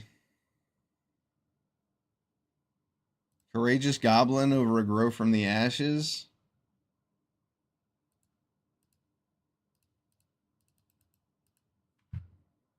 I really just don't want Grow from the Ashes. I just want to get to this with Llanowar Elves. And with ramp creatures. So yeah, I'm going to take Courageous Goblin here. Needletooth Pack. I mean, it looks fine. It does have 4 power.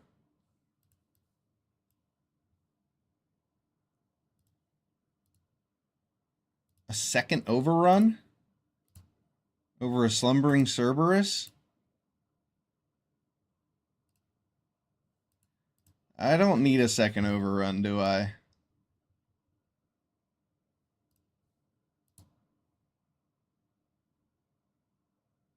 Yeah, I do. Yeah, I do.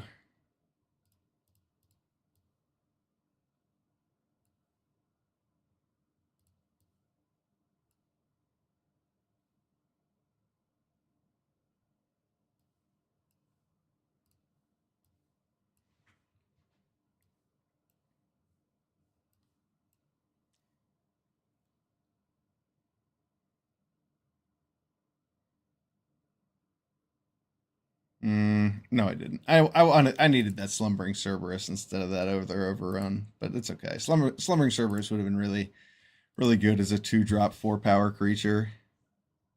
But a second overrun was a little too nice to ignore. All right, we've got a couple cuts to make here.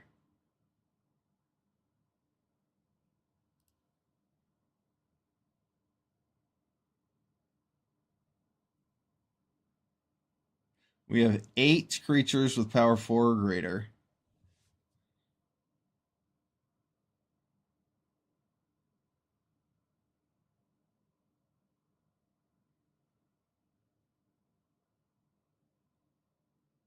Is Quakestrider Ceratops the worst card in here?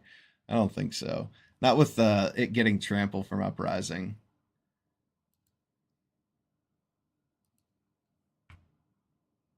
Maybe Elfsworn Giant's a little slow.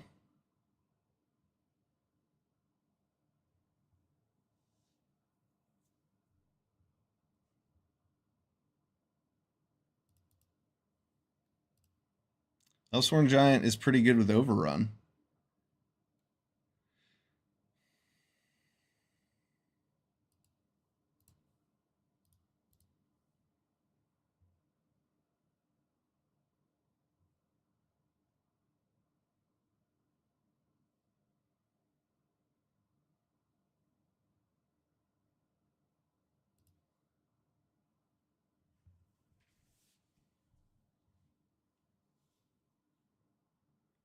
One cut. What's it gonna be?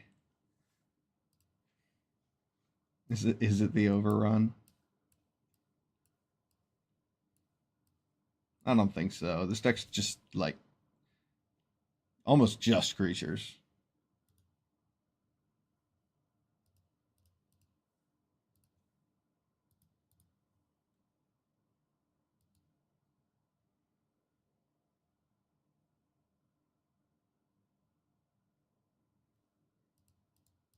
This looks good to me. Let's run it.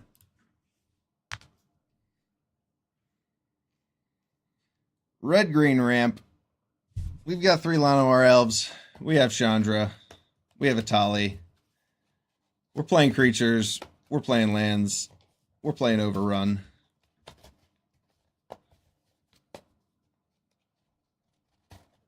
The deck might have been a little more well-rounded with that Slumbering Ceratops over a second Overrun, but I think having a second copy of Overrun is going to be good.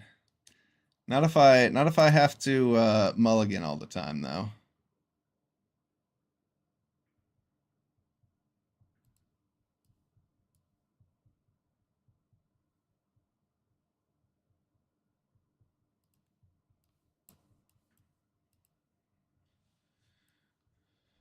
This hand looks pretty good.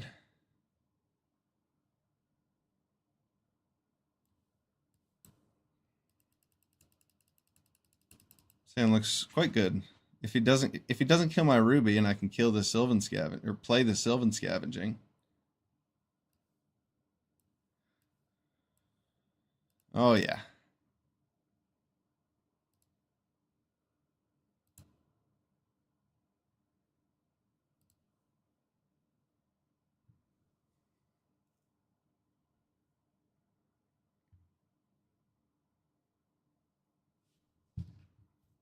If he kills Ruby, I can level up the Mild-Mannered Librarian and then give it 4 power.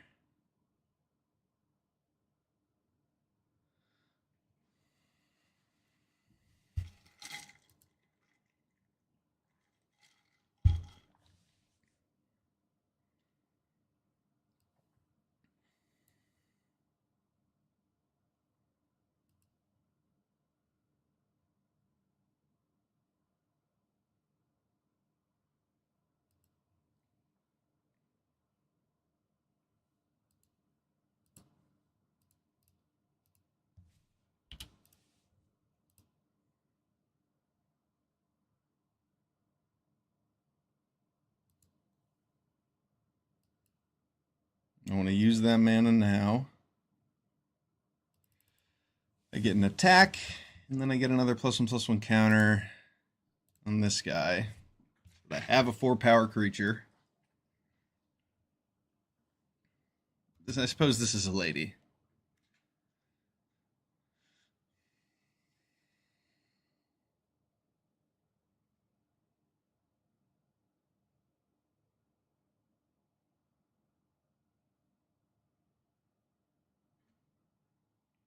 You get to keep Ruby, which aligns with our goals.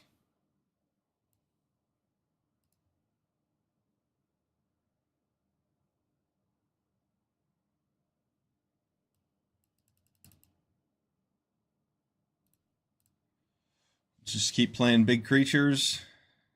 Hopefully get a 6th mana soon. It's pretty strong.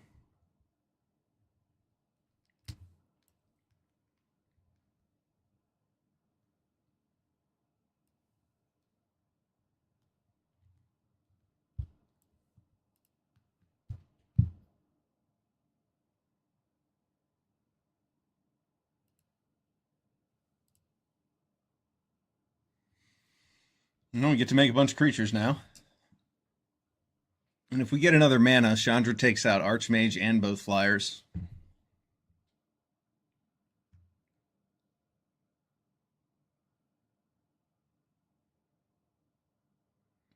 Couldn't draw the land there. It's okay. We get to attack with a Tali at least.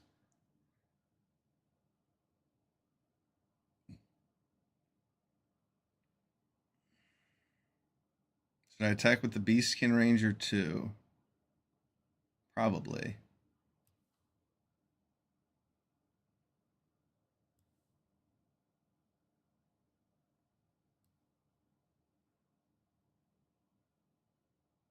What are the chances I get a land off of a Tali?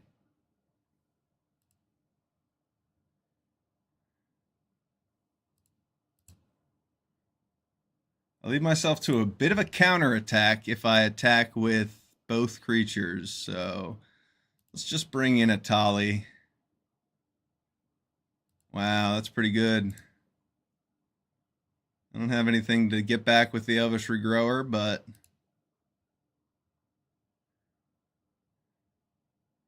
that is just fine with me. Now I have a blocker for the flyers.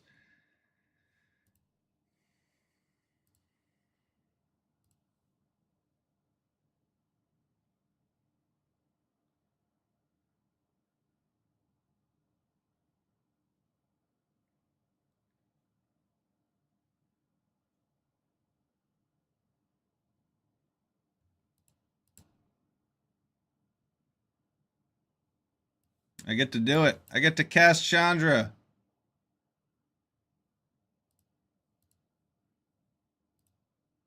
Good game.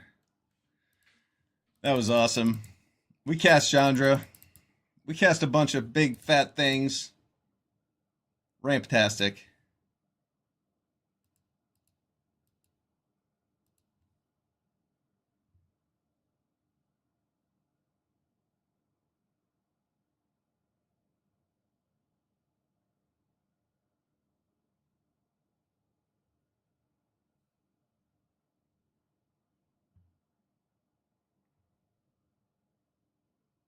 Tempting to keep this on the draw, but we really need green mana.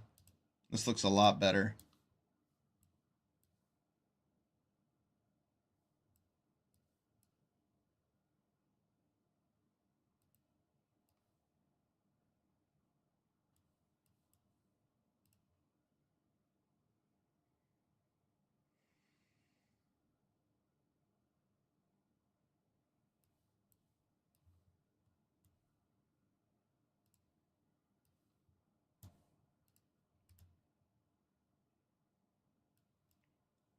Next turn we can drop a Needletooth Pack.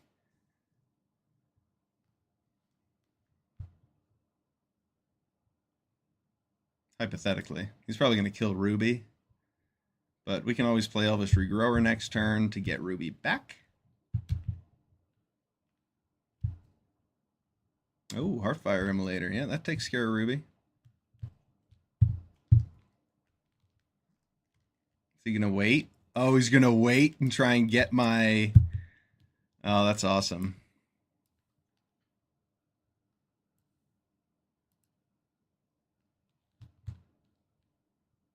Turn 3, Needletooth Pack. So if he wants to kill something, and he gets some +1/+1 counters.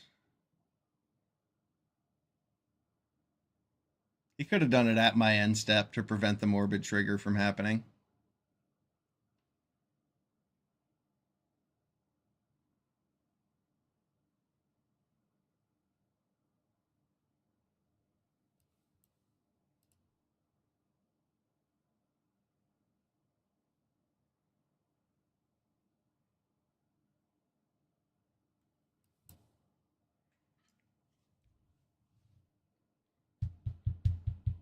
I don't think I want to attack with my Needletooth Pack because he probably just has a giant growth.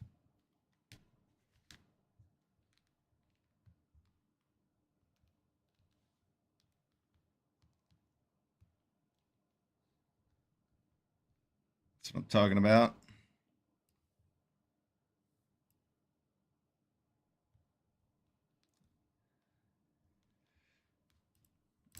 I would like Elfsworn Giant to trade with something here. Give me a Morbid trigger, not my opponent.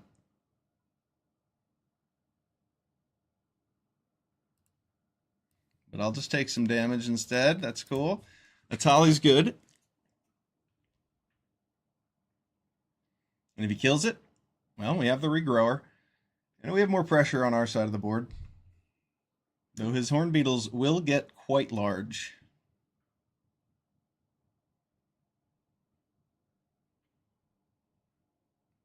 Ramptastic. If he doesn't have an answer for Atali, it's free spells.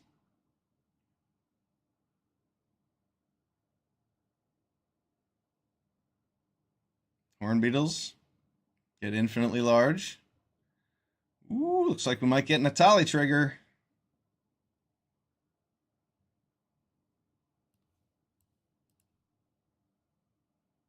Gonna get our landfall trigger pre-combat and send in these two.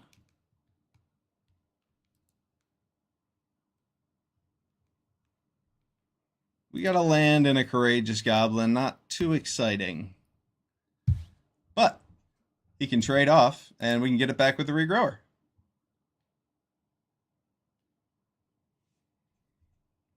Here's that giant growth, possibly. Bite down. What you got? What you got, Benegade? It's a good name for a guy named Ben. Sure Strike. That is a fine choice. That'll take care of Atali. Does he want to trade with my giant, though?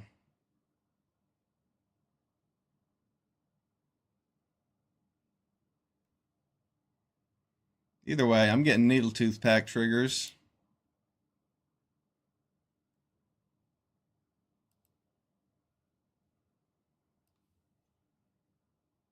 I wish I could activate Mild-Mannered Librarian and get back a Tali, but you can't always get what you want. That's just the first of 3 Elvish Regrowers.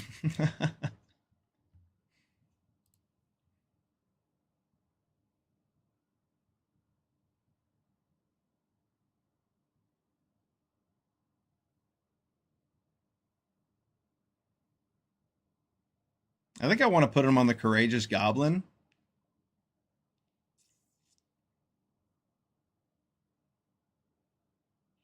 I could also put him on the Elvish Regrower, but we're gonna put him on the Goblin. Make him block. Make him double block. So I get to choose what to kill.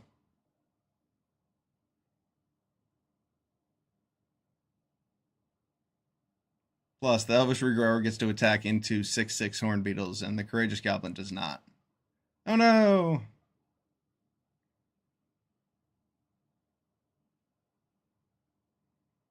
My opponent's creatures are enormous. All right, so we'll just play a Tali, and we'll draw one of our 2 overruns eventually, right? Right. I can at least take out a Horn Beetle with this if he wants to trade. I'll take some damage. Against him, that is. He'll take some damage. I'm pleased. The Horn Beetles are enormous.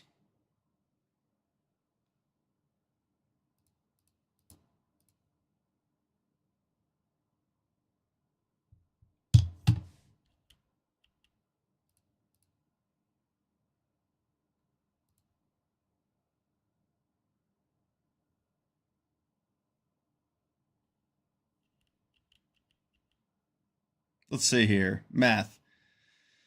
He can block this, take 1, 2, 3, 4, 5, 6, 7, 8, 9, 10. If he doesn't have any action, he probably has some action. Are we dead on the backswing?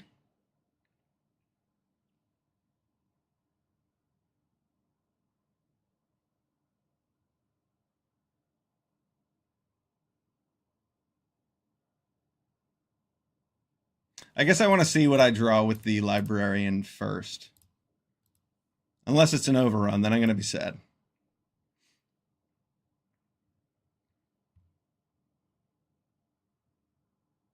All right, it's a land.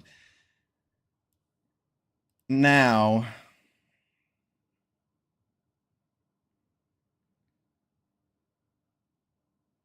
I want Natali triggers, so we're attacking.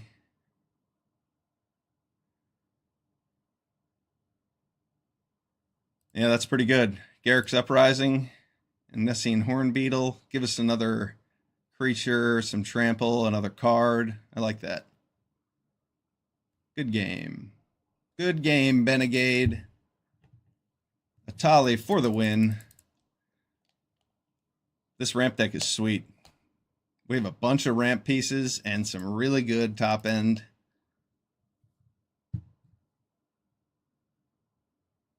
Let's keep it rolling. We've already cast Chandra once. I didn't have the time to use her ability before my opponent conceded, but Chandra's sweet.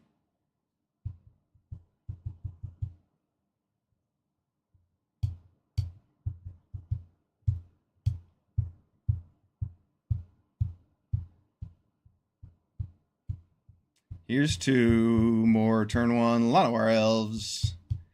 Here we go.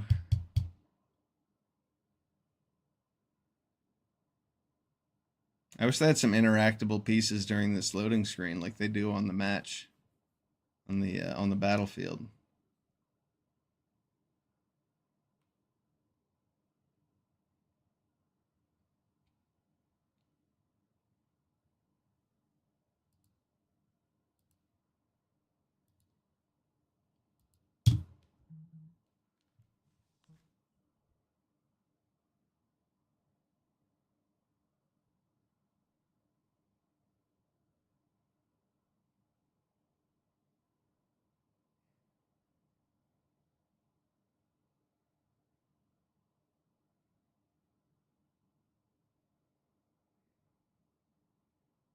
This is a long queue. It's going to be a good game for this kind of weight. We hope. We cross our fingers for. If it goes up to 2 minutes and I don't get matched, I will re-queue, because that's too long.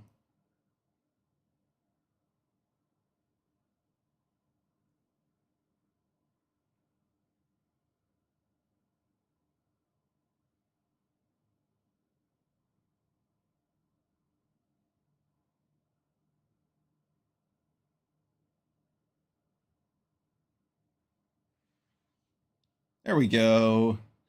Match found.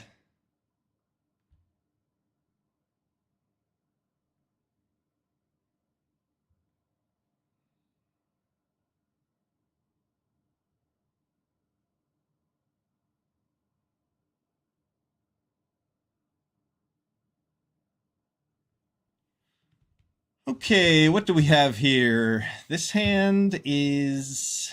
Oh, God. I don't know about all this. I'm going to keep it. We have Beastkin Ranger. We have 2 red sources. This is not what we want to see with our deck. We want to see some Llanowar Elves and some Rubies in our opening hand. But Llanowar Elves is pretty bad against Fanatical Firebrand. So, there's that. We've got that going for us.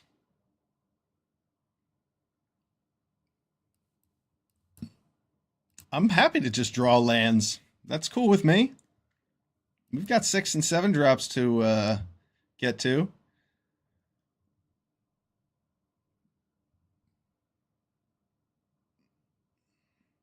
Overrun's the kind of play we do post Atali.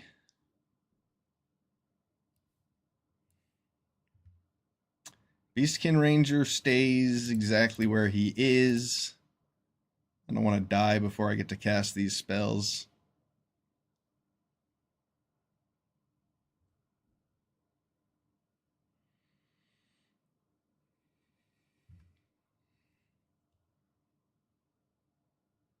I'll be tempted to just trade off with the Dauntless Veteran.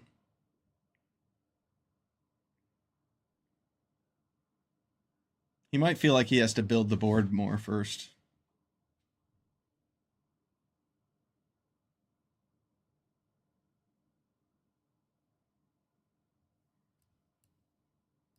Oh, wow, that's strong. That is really strong. Now I have to trade off with the Firebrand. He gets to get in with his 4/4 veteran. Oh, no attacks. Ooh. We looked fearsome, I suppose.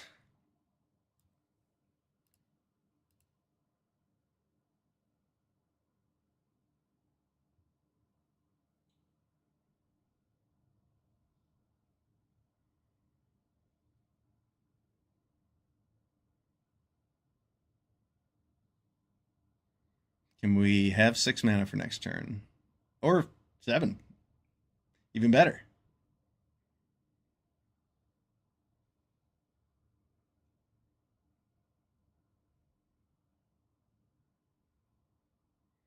Our opponent attacks in, and I take 7, trade off with his Firebrand. Oh, Karenko. Is my opponent going to wait to attack again? It's madness. Absolute madness. Ladies and gentlemen, that is not how you do it.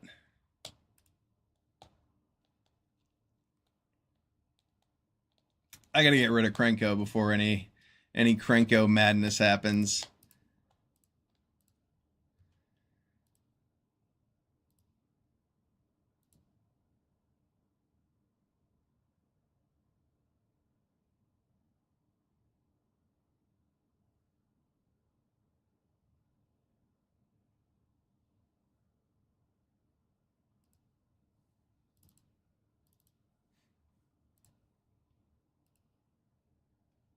He gets to use his Firebrand to kill my elves. And I'm fine if he kills Chandra. I have regrowers. That's better than playing Atali and him playing a removal spell and just swinging out and winning. Or me letting Krenko be on the board for more than a turn. That was a solid 3-for-1. I suppose it was just a 2-for-1 because he traded the goblin with our Llanowar elves. Well, I guess the 3 is this body. So we're about to lose the 3. That's cool. Could that have just... No, just creatures. Alright, now we're up to 7 mana. Let's get a Tali out there.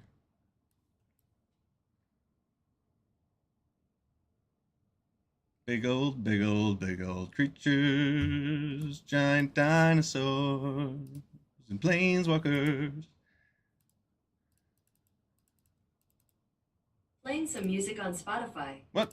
So, Google, stop doing whatever you're doing.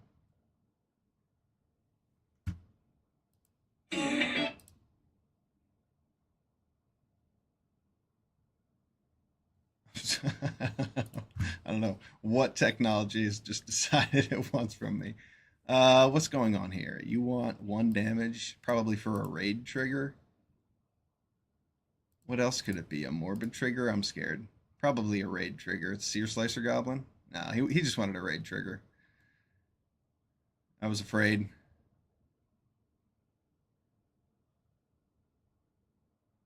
I could just play Overrun to make it so Atali doesn't get blocked here, but I'm fine trading off with 2 things.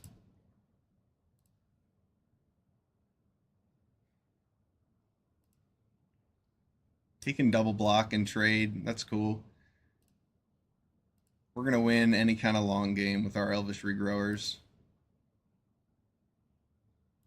I'll get the value out of Needletooth Pack here instead of playing Quake Strider Cyclops.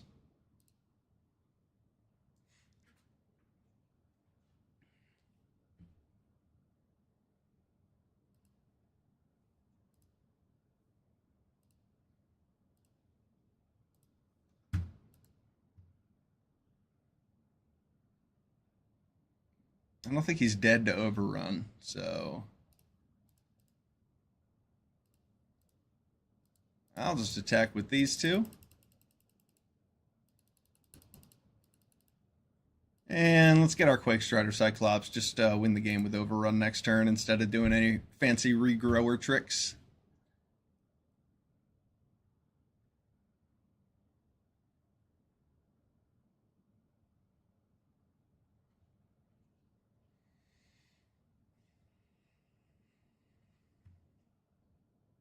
Oh, nice.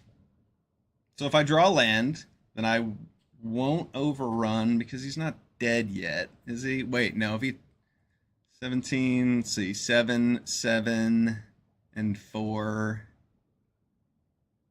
Oh no, he only goes to 1. No, I get 1 more power from Courageous Goblin, so we're good.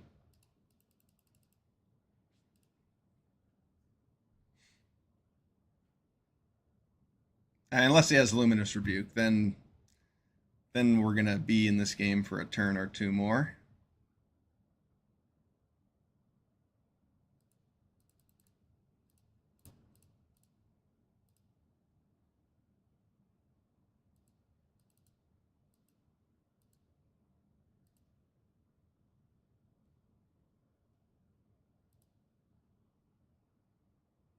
This has been a pleasant opponent. Did I do my math right? We got it. Exact. Sometimes we do math. Sometimes we just click buttons. Nice. Red-green ramp. This deck's awesome. Oh, man. I'm having fun with this. 3-0? Yeah, let's keep playing Llanowar Elves and Chandras. That's the second time I've resolved Chandra. I've played Atali like 3 times at least. Yeah, played Atali all 3 games. That shows something about the win rate, I suppose.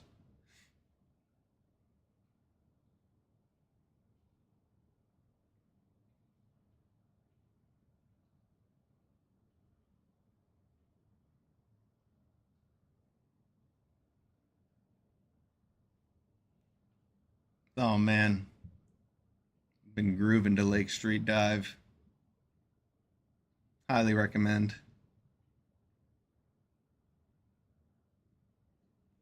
I can't play it on my stream. But you could play it and watch my stream. This looks like a good hand. Llanowar elves, I will play you all the time. Llanowar elves get stabbed as well. That's cool. Fine, stab it. I didn't want it anyway. I want this one, though. Don't kill that one.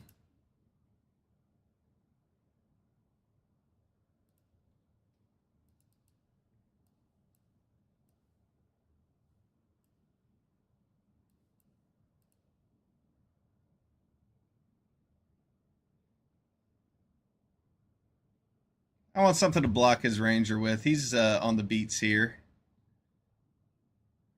Yep. It's beat downing. Bite downing. Biting down. Oh, man. Sometimes I sound smart, don't I? Alright, let's just play a bunch of creatures and then maybe overrun next turn. Or something. Or something. I guess I need to draw more green sources in order to pull that off. Tapping 2 of my Llanowar Elves is not going to be a great way to cast this overrun.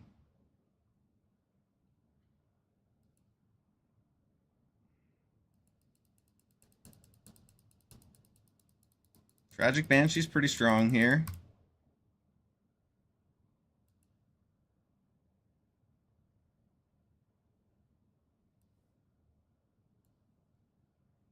Hey, what's up, the Blazed Hobbit? Maybe I can draw into a forest by playing this. No? Well, that's okay. At least I can trade off with the Tragic Banshee, with the Mild-Mannered Librarian. And I can just keep taking damage from the Ranger, I suppose.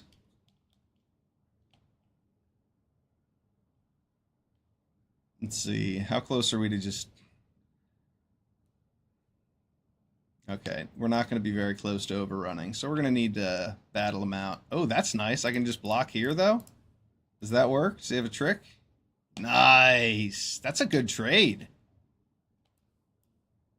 Yeah, Llanowar Elves, take us home. Hey, nice. Elves. That can survive. I don't need to use a Burst Lightning on my opponent's Llanowar Elves. And I also don't need to trade. He might be looking for a second green source, though. Is that what he needs? Does he need a second green source? How much do I need these elves? I need the elves more. I need my 7 mana in case I draw Chandra. Ner. The truffle snout has been snuffle-trouted.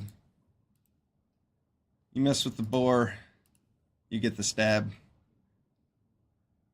Arbiter of Woe. Yeah, that's fine. I mean, I'm just going to have to discard my overrun. But at least I have this Burst Lightning to take care of the Arbiter. More lands? Works for me. We are a ramp deck. Lands are good. Oh, give me some of my bombs off the top.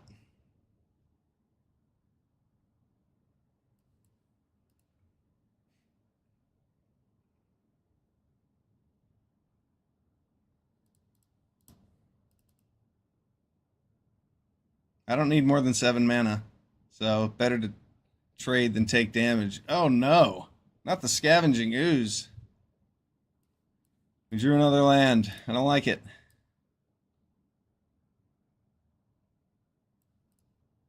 An Elvish Grower would be quite good. Any of our 6 drops or 7 drops. We have a lot of good outs here. But we really only have 1 turn to draw them. Yeah, we're dead next turn otherwise. Ooh. Nice top decks, opponent. Yeah, we top deck 2 lands in a row after our opponent's Hungry Ghoul, Scavenging Ooze, Vampire Soulcaller. Yeah, that's not going to do it. That's not going to do it. Good game. Good game.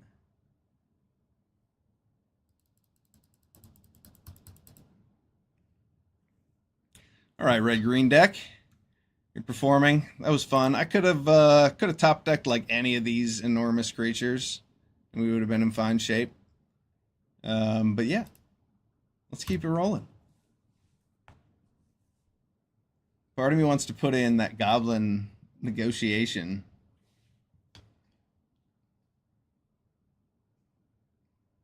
But I don't think I have any space for it.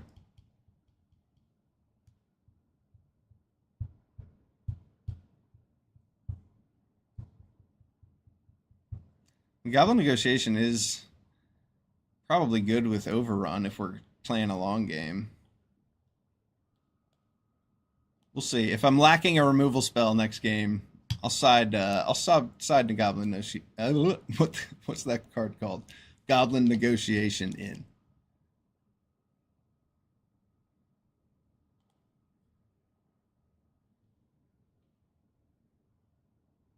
No red mana, no 1-drops, no 2-drops, just 3-drops. I think we can afford a mulligan here.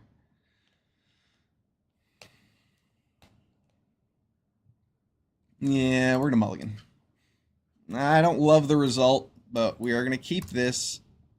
I like this hand a little bit more because I at least have Truffle Snout into Garruk's Uprising to draw a card as opposed to the Beastkin Ranger. Ooh. Thespian's a good 2-drop. It'll help us hit our 3rd land drop.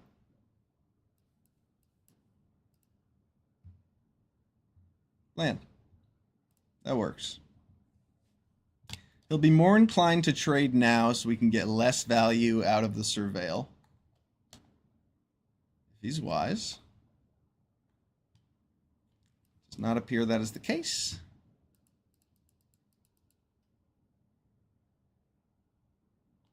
That makes sense. He wants to get an attack in.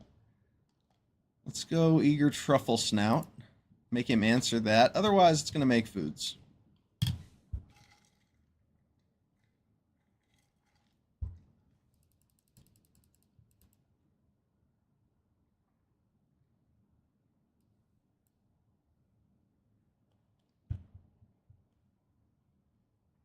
Double blue. I don't like that very much. But better to play this and get it countered. I can get it back with Regrower. Ouch. That hurts.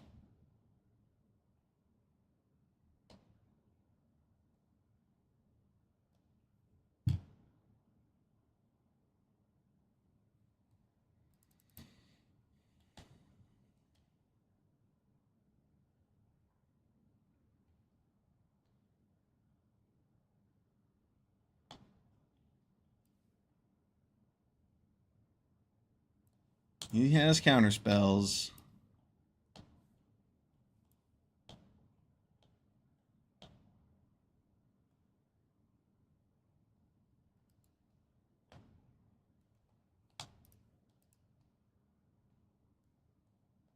This is not a race we're necessarily winning. I'm expecting some counter spells here. Oh, I get to draw a card at least.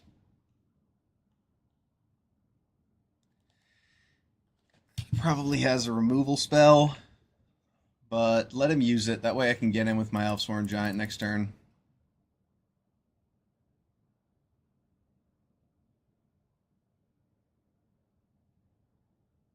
High Fey Trickster. That's pretty good.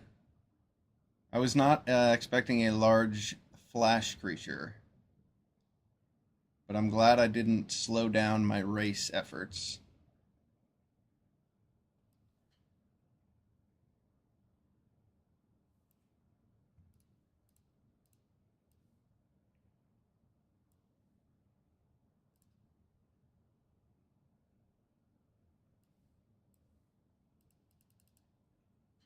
We'll see if this resolves.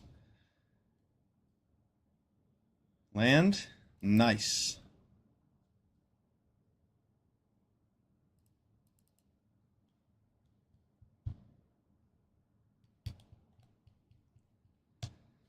I have to do my best to race. Oh no. So you have one more removal spell.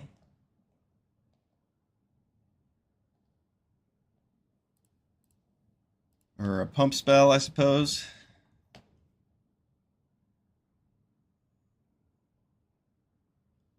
Oops. Oops. All right. I'll take it. Good game. We raced him out. That's why you don't slow down. What just happened? I guess our opponent did not quite do their math.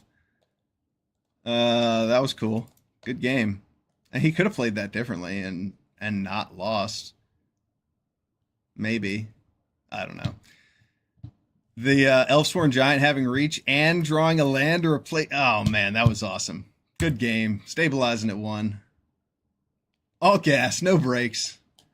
Well said, Habito. All right, we're 4-1. Let's keep it going. This deck's awesome. Hey, we didn't even need red mana that game.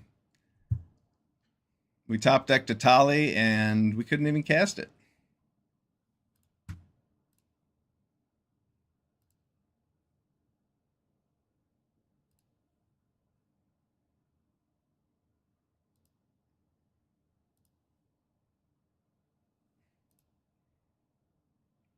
The Boiler Bilges. Sounds like a treacherous place to be.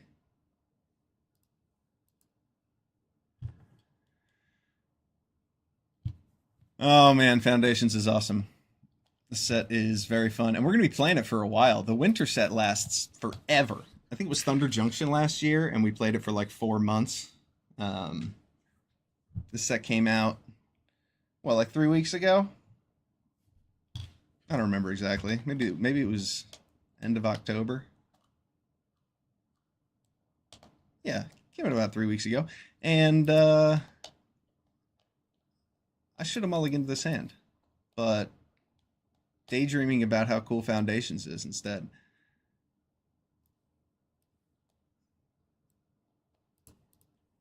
Yeah, I'm just going to Burst Lightning this now against a blue-red deck.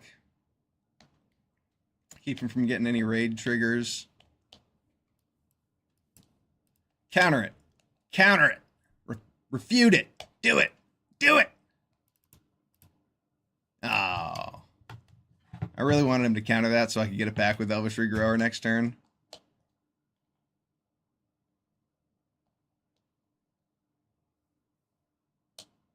Elvish Regrower is not going to give me all the value it usually does, but at least draws. I guess it will give me all the value it usually does, and no more. I have enough Elvish Regrowers where I would rather have a 4-power creature here instead of playing Mild-Mannered Librarian.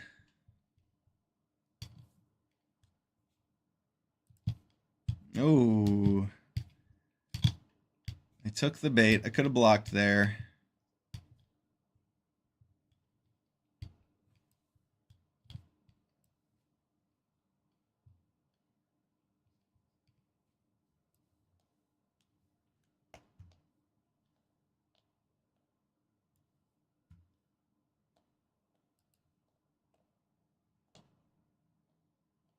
Four, 5, 6, 7, 8. Let's see, 4, 5, 6, 7. I'll go down to 10. Plays more creatures.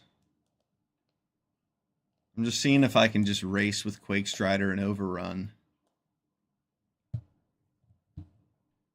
Because I'm going to be afraid to block that Light Shell duo next turn.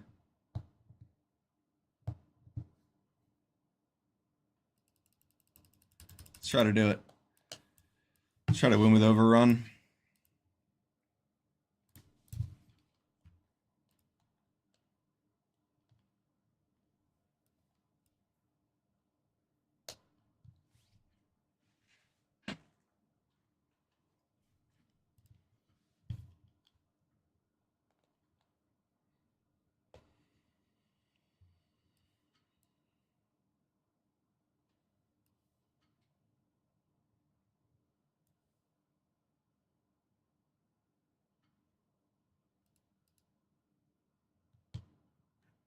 That's getting refuted.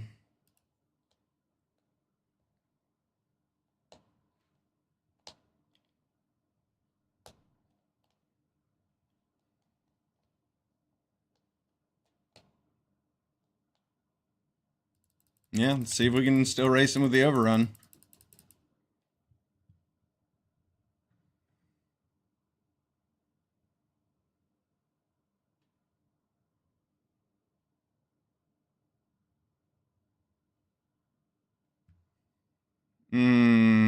Let's see. 1, 2, 3, 4, 5, 6, 7, 8, 9, 10, 11, 12, 13. That's not enough.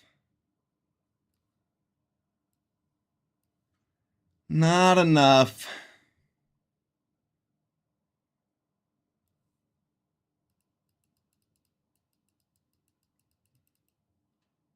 Yeah, he had to play something with that much toughness.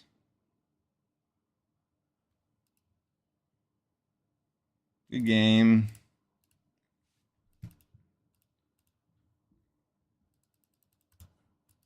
Yeah, the cards were not with us that game. Our opponent had too many counter spells. We didn't really have another option. We could have just taken 4 damage in the air and taken a risk to block the Light Shell duo and lasted like 1 extra turn without attacking. But then when we overrun, it wouldn't have gotten through the Tolarian Terror anyway. So our opponent gaining 1 extra life and then putting 5 power on the board really was an impressive way to win that race, because we totally had them. They were going to go down to negative something. They were at 9, and we were going to attack in for 13. So he had to play something with 4 toughness. Or 5 toughness. He had to play something with 5 toughness. All right. Anyway, doesn't matter. Moving on. Good game. We did our best.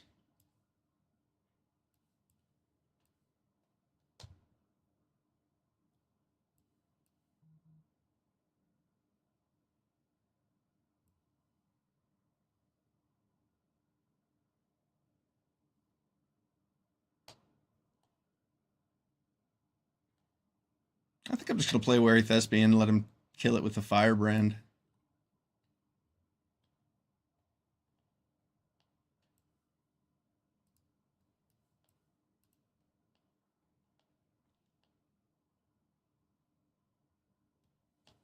I do not want to flood out, but I do need like every land, so let's put that down. We're going to get another Surveil trigger.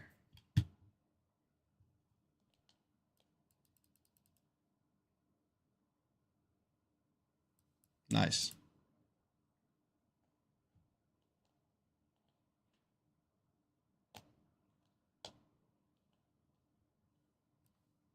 Quick Strider Ceratops does not look like the kind of card I want to play against a black-red deck, to be perfectly honest.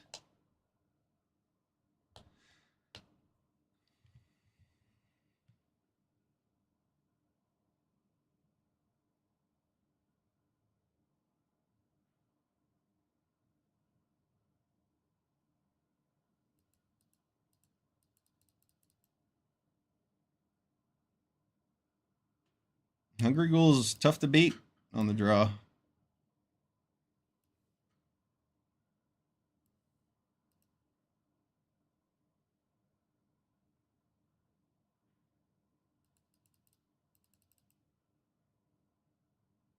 So I get to do some form of racing here.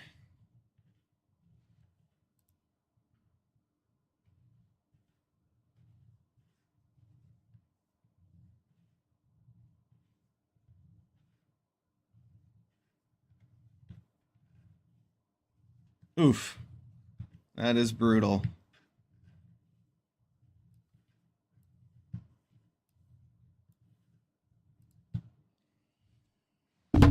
Ooh, whoops. Sorry for that sound.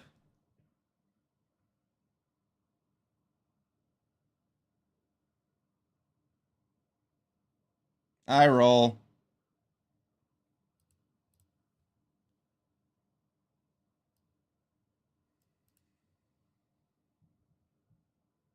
Nah, that's a boring way to get 3 losses in a row. Jeez. Wait, no, this is only our second loss. This is only our second loss. We're good, we're good, we're good. Our opponent has a Burst Lightning too. We don't even have a Llanowar Elves in here.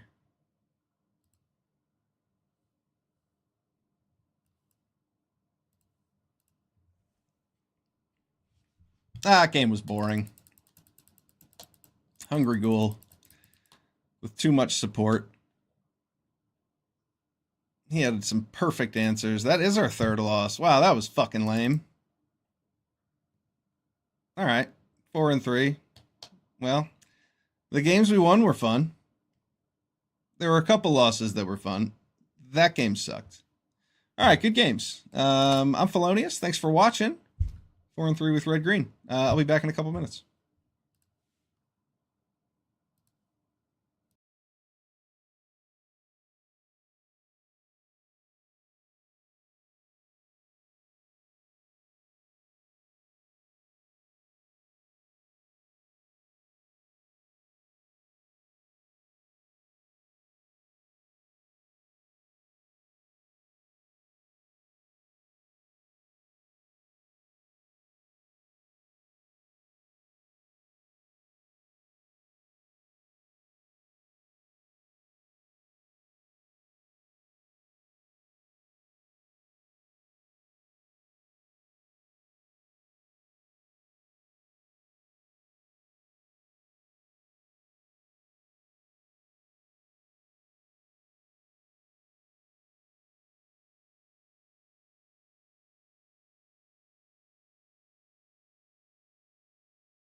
My hat is fading into the screen.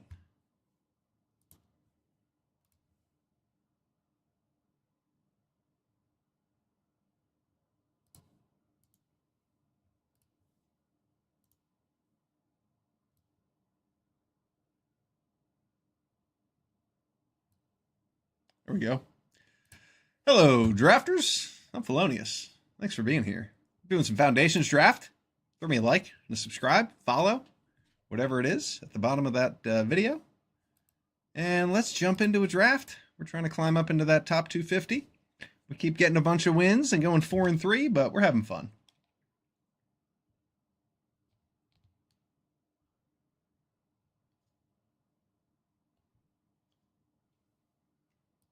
The set has been a blast. Whether we're ramping or flying or controlling, all the strategies are fun. Some are better than others.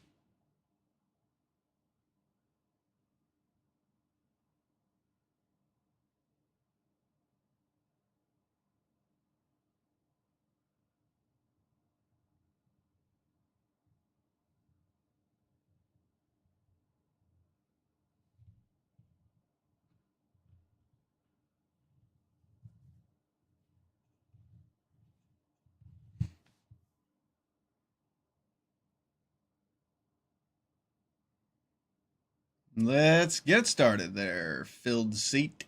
Click the ready button. Here we go.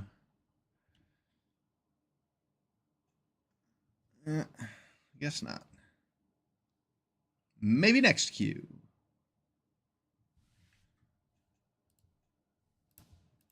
Imagine being the one that didn't hit ready.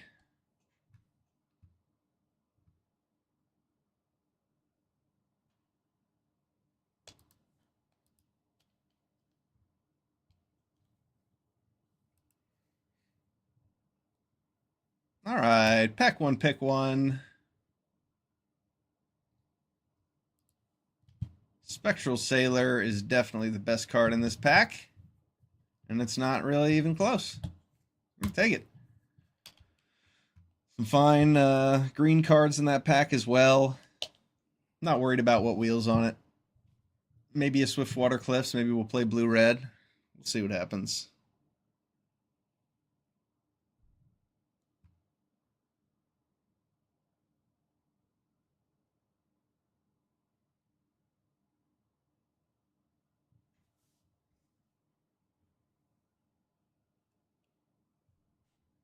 Oh, Curator of Destinies? Pick two? What did our opponent take? A special guest? Curator of Destinies is awesome. Very happy to see it. After a first pick Spectral Sailor. Couple good cards to start things off.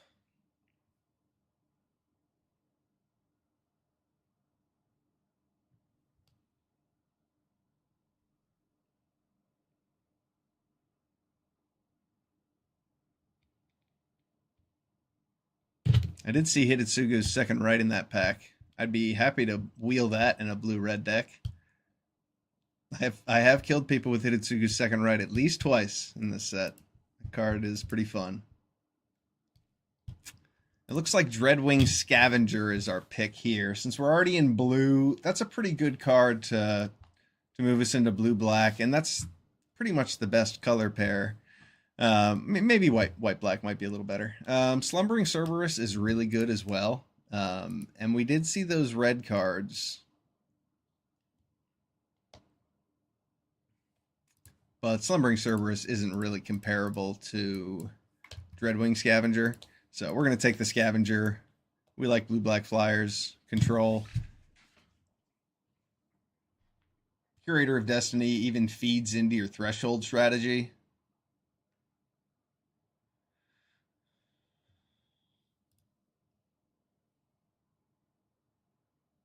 Fiendish Panda looks pretty strong. Hey, Cylon Skin Job. Welcome to the party.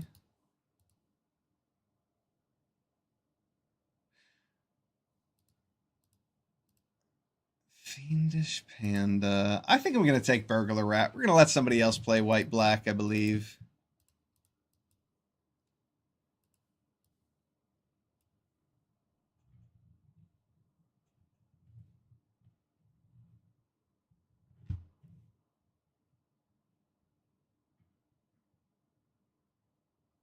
Ooh.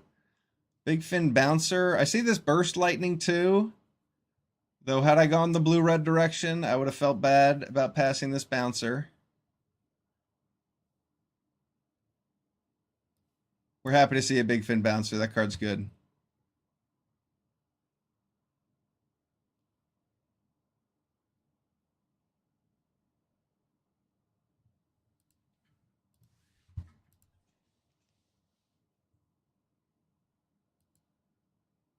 Oh, another good red card. There's a couple good black cards in this pack too. Very happy to see them because we are skipping out on the red.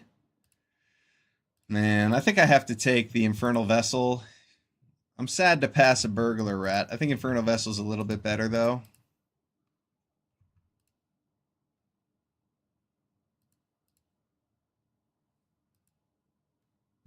It is nice to have an abundance of 2-drops, namely Burglar Rats, and as many Burglar Rats as possible. Taking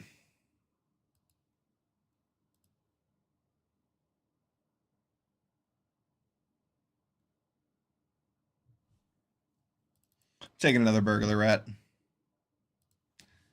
Okay, look at all these white cards. Grappling Kraken is a fine way to top off your blue-black decks. I like Soul Shackle Zombie. I also like Uncharted Voyage.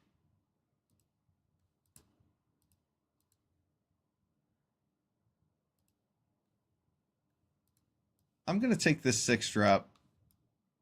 Am I? Yeah. Wow, that's funny. There aren't a whole lot of 6-drops that you want to be playing.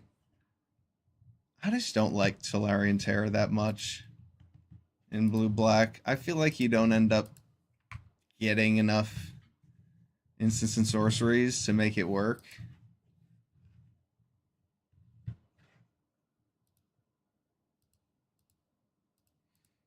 I don't think I want another Grappling Kraken, do I?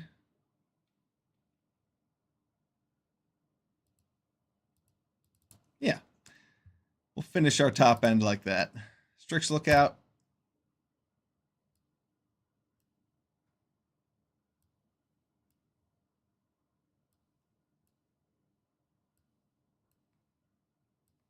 Elementalist Adept could make it in here. Here we go. Hero's Downfall. Pack 2, pick 1. See this Empyrean Eagle, but we're not white-blue. We passed that Infernal Vessel, so somebody else might be going black, but I'm happy that we have the second Burglar Rats, honestly.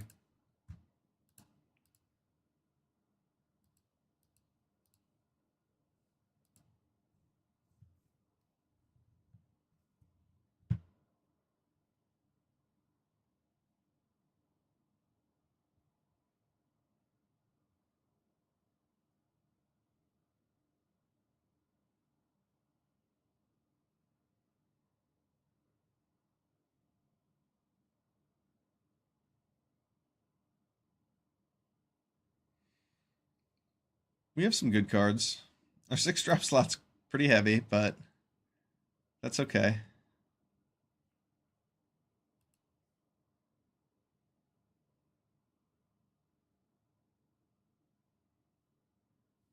What else is coming around? Let me see something tasty.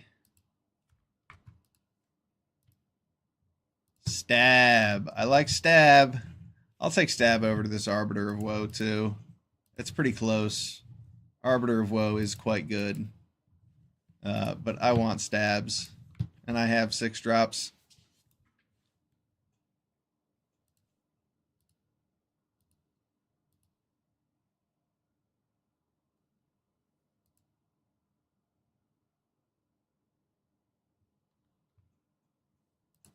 That first Grappling Kraken wasn't the best pick.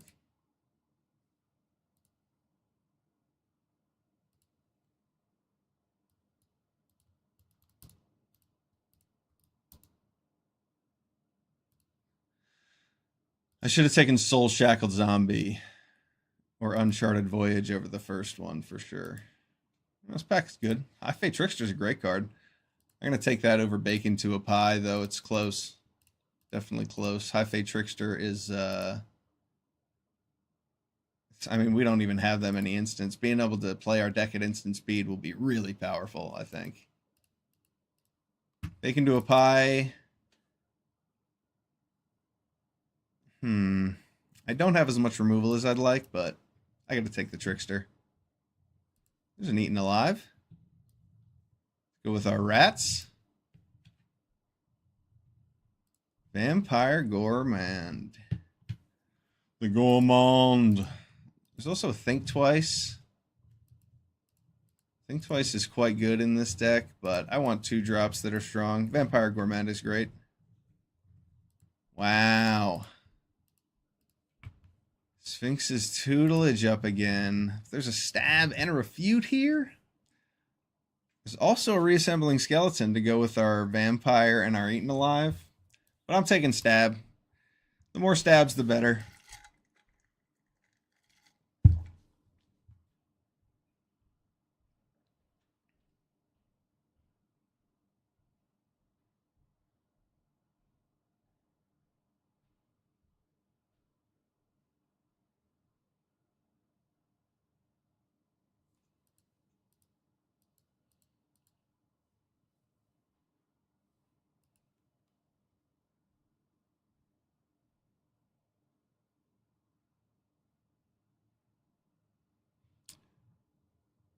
Ooh.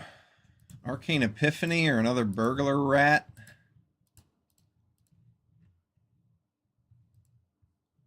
I guess I don't have that many ways to fill my hand, but there's so many Arcane Epiphanies. I think I'll see another one. I think there's like 3 going around in this pack. Revenge of the Rats actually could be playable in my deck. I have so many creatures. Revenge of the Rats isn't very good. I'll just take my first Pilfer, maybe. No, let's take Revenge of the Rats. We have so many creatures.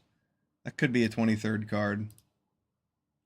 I'm just going to hate draft this Empyrean Eagle over that Marauding Blight Priest. I don't need. Erudite Wizard doesn't look great here. It never does, in fact.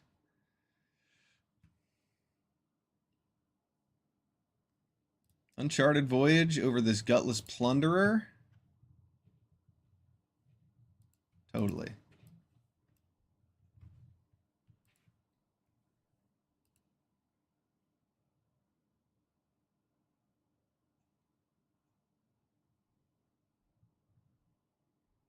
I'd like an Evolving Wilds or 2, but I won't stress about it.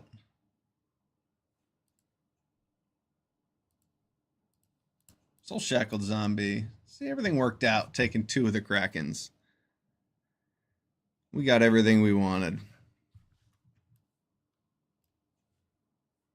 All right, we have plenty of playables. Let's get a few good cards to fill out our curve.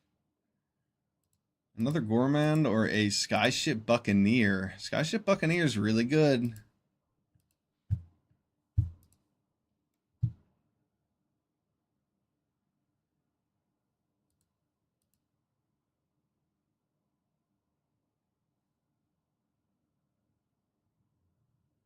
It's not a 2-drop, but it does win games.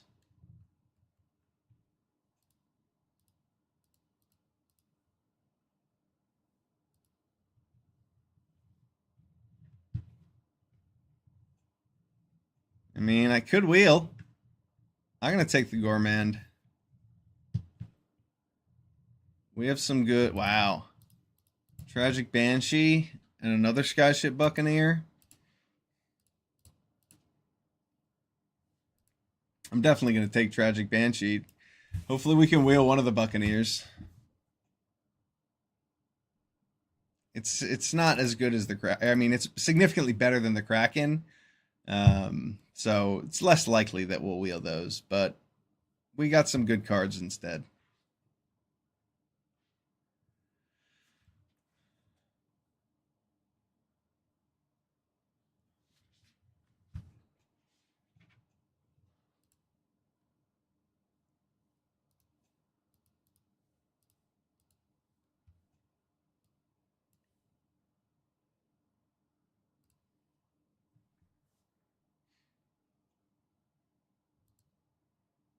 Fleeting Distraction over a Sanguine Siphoner.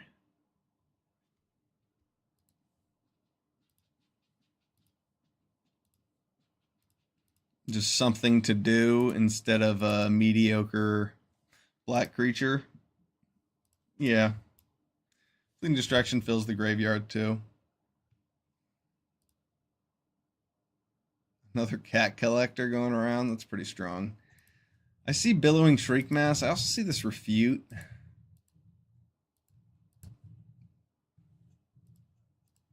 I don't have a Refute yet. I think I need a Refute. Oh, look, a Refute. I think I'd rather have the Think Twice out of this pack. Since I have one Refute, maybe. Was there another Think Twice in this?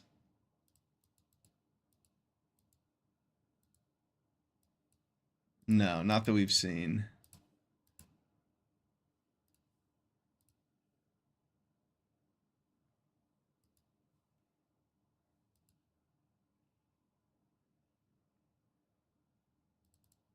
I'm going to take another Refute.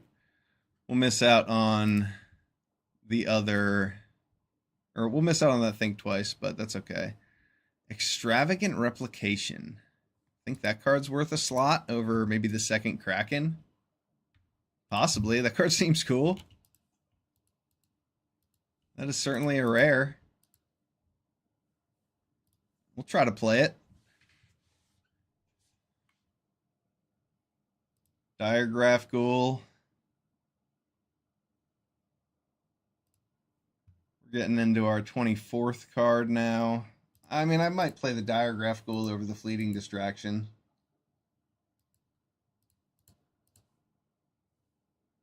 Yeah, probably. One more creature seems good. There's a Think Twice or a Run Away Together.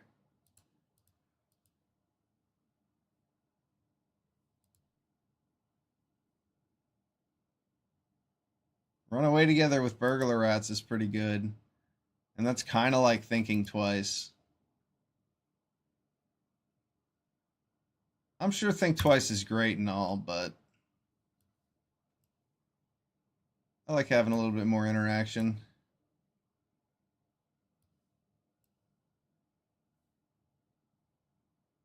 Run Away Together with Burglar Rats is a good way to tempo out your opponent and keep card advantage.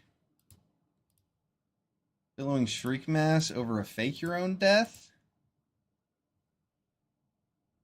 I think I might just want that Fake Your Own Death.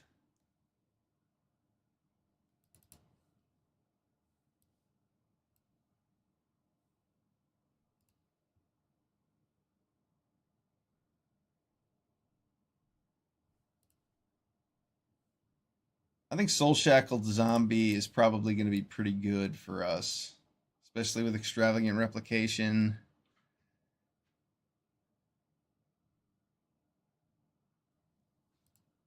Can I afford to cut the Diagraph Ghoul? That's pretty sweet.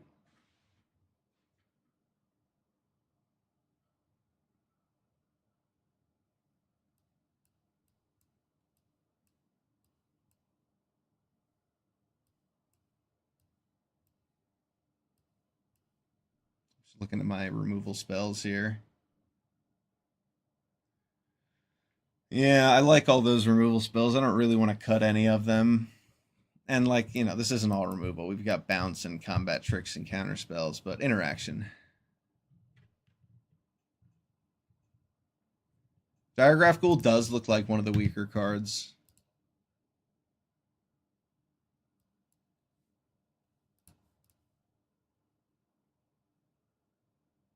I'm going to think over this next one while I go to the bathroom real quick. I'll be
Okay, what's our last pick?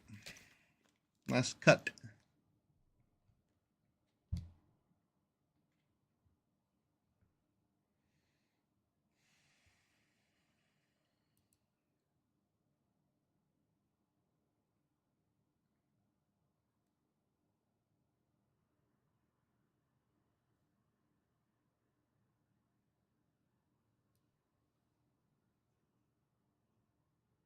Is Runaway Together our worst card by far?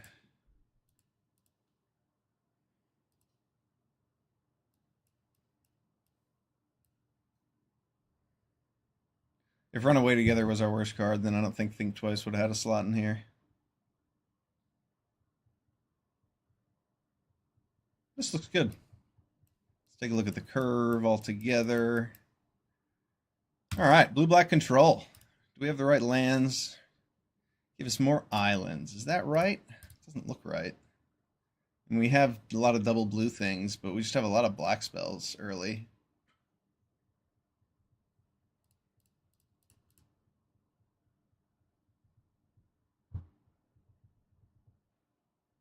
I do have more double blue pips.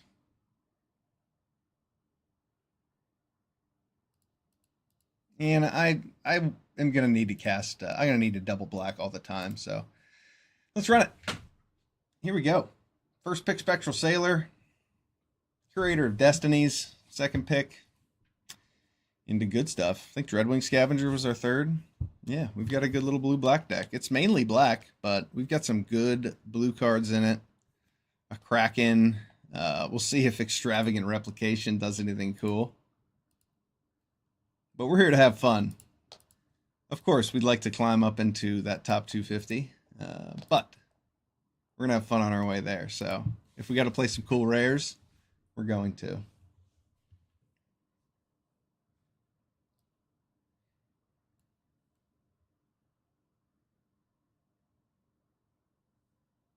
Not with this hand. I'm going to keep this and bottom Refute. I have a second Refute. I have an end game and some early interaction, so this hand looks pretty good.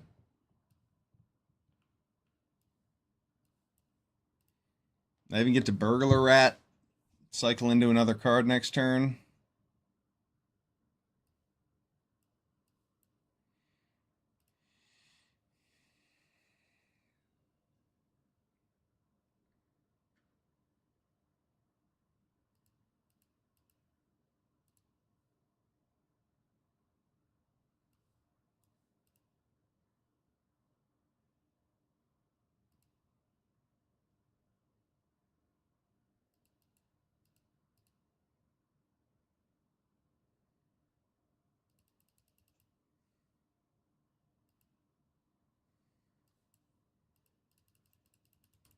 I could have stabbed, but I'm not that worried about his Courageous Goblin. And I had to mulligan, so I got to make the most out of all my spells, all my cards. And maybe sacrificing the oh, I don't like that very much.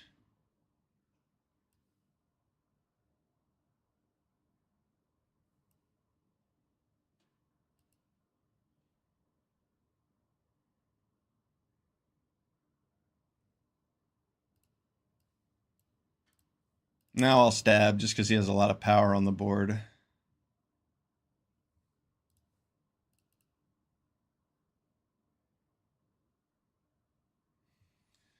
There's some argument for leaving my Burglar Rats up so that I have something better to copy with Extravagant Replication, but I wanted to try and draw into some more spells.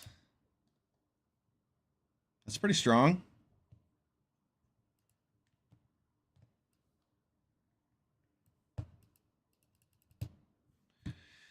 Yeah, I mean we haven't drawn any more spells, that's for sure. We've only drawn lands this game. 4 of them specifically.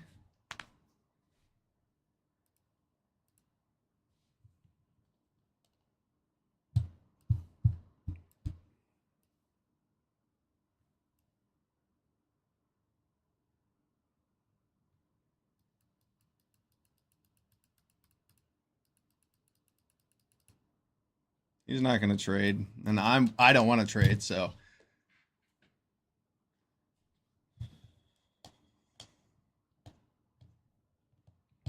That heraldic banner pumping up his team is going to make our extravagant replication probably a bit slow. He might have removal too. Take care of our vampire. Oh wow, that's a lot of goblins. That's a lot of goblins. I don't think I can beat that many goblins. Oh man, I've even got the answer for Krenko as my next card. Drew way too many lands there. That's brutal. Good game, good game. I mean, I didn't draw a spell for 7 turns. Is that what just happened? My opening hand had Burglar Rat, Stab, Gourmand, and this. No, I drew the Burglar Rat. I drew the Burglar Rat on turn 2. But that doesn't explain the rest of the lands. Oh well, we flooded out there. It happens. We flooded out and lost to Krenko. I mean, that Krenko there was pretty strong. There were a lot of other things we could have dealt with. If our opponent just played a big creature, we would have had blockers and a hero's downfall for the next turn. So, close game. Of all the bombs he had to give haste, that one made 3 additional creatures. So Krenko put 10 power on the board by himself for 4 mana. Not bad. Not bad at all.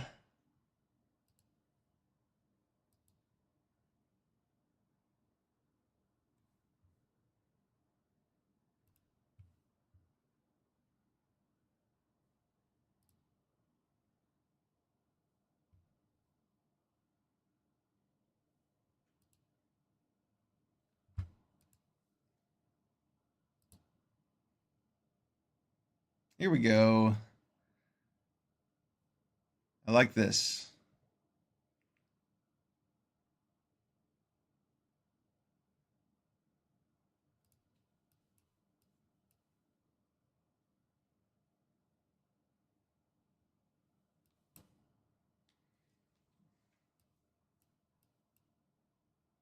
Stabbing their 2-drop is usually a great way to gain a mana advantage on the draw with your black decks. Oh, wow. That is beautiful.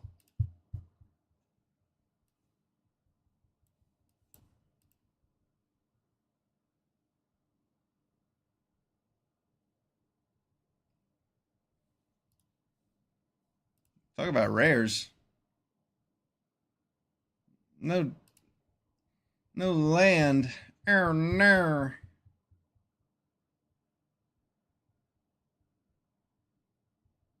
The cards are not on our side with this deck so far.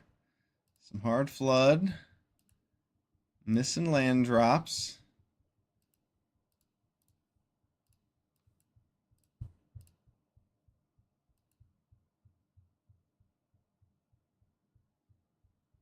Yep, that's a fine trade for us. Treasure, get one of our opponent's cards. Give us a land. Dang. All right, well. I think this is better than trying to refute, is it? Is it? No, it's not.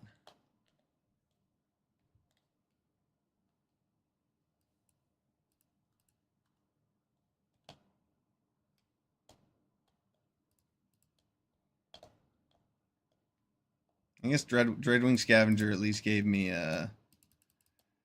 extra draw triggers in case I don't draw another land. Oof. What are the chances, man? 11 spells, 2 lands. Come on. There we go.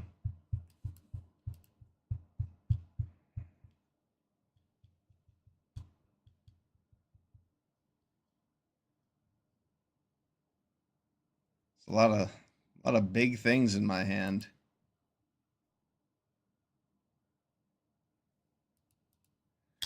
Well, I can't even cast Refute.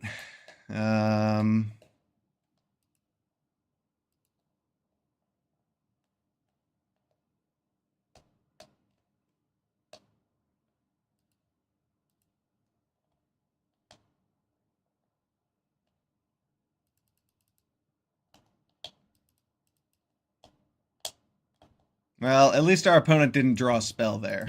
We would have been in a lot of trouble if they did. Just couldn't get that second blue source either. That is brutal.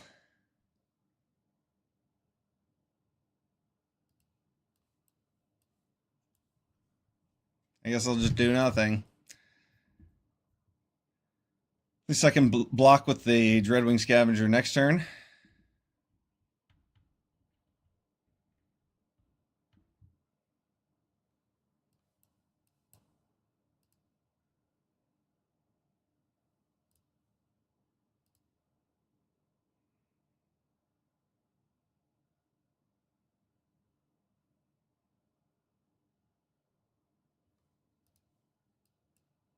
Wow, so screwed this game.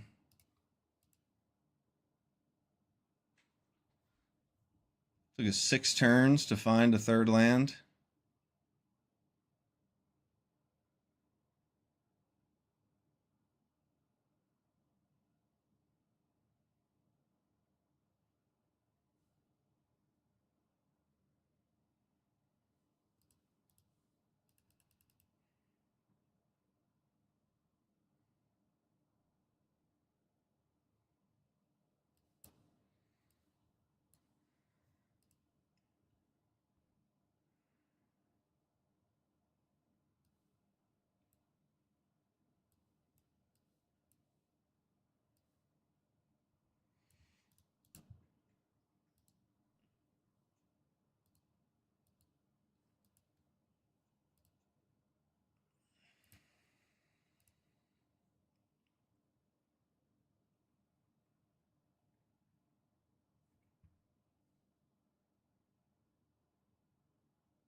We're pretty fragile.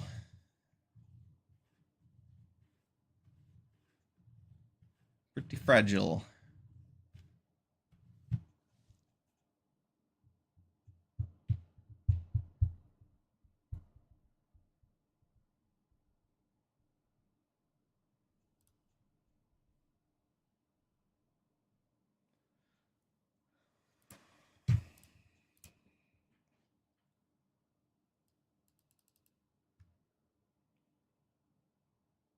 Well, I like that he doesn't have a 4-power creature anymore.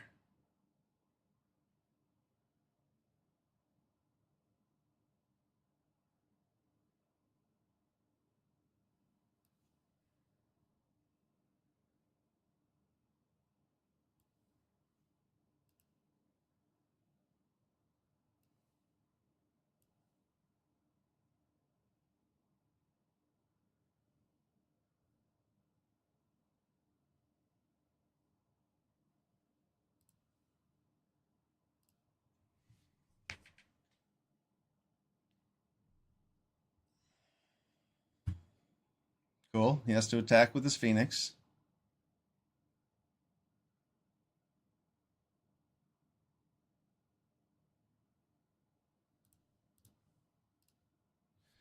Can we actually pull this off? The stabilize at 1? We're gonna be close.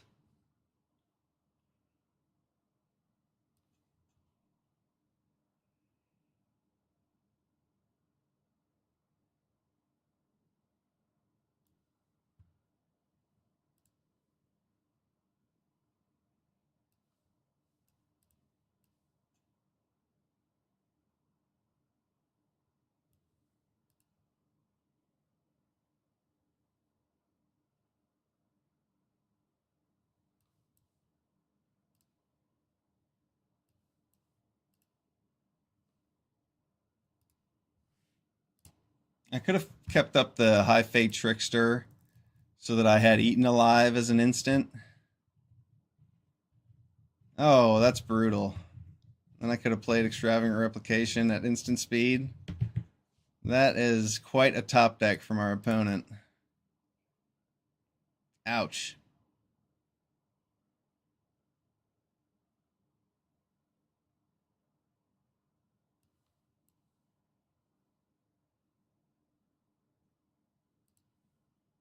Well, I can attack with this now.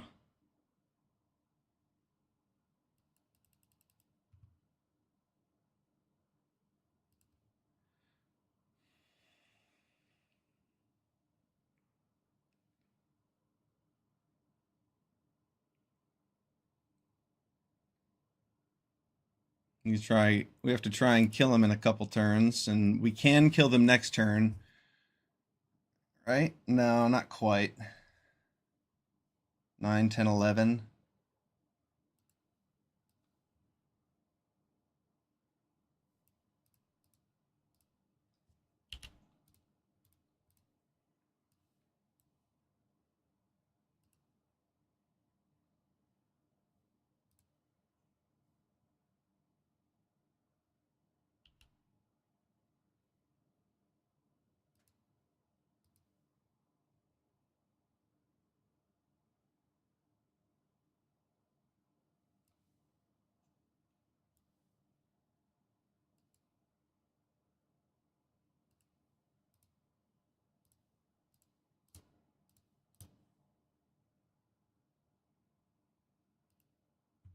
I'll just keep my big things, and then I can just eat and alive whatever creature he plays next, and I win.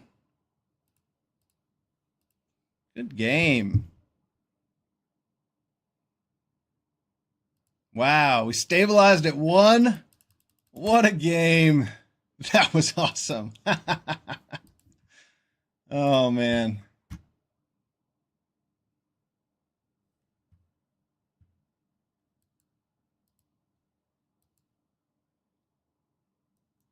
All right, that was cool.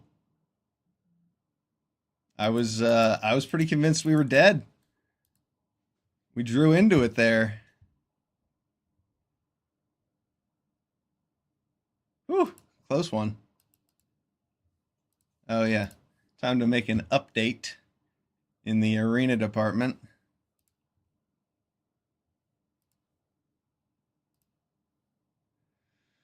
We'll be back up in a moment.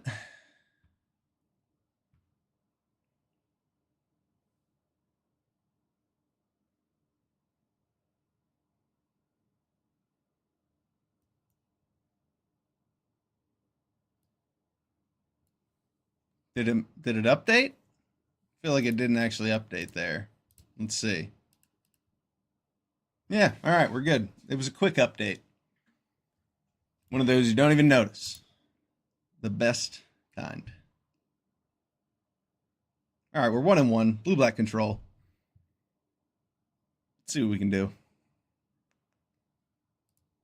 Awesome hand. Great curve.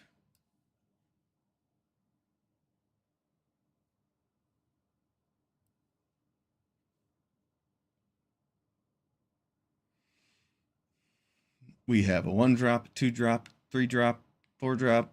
Well, nothing that costs 3, but something to do on the third turn. And Soul Shackled Zombie's been really impressing me.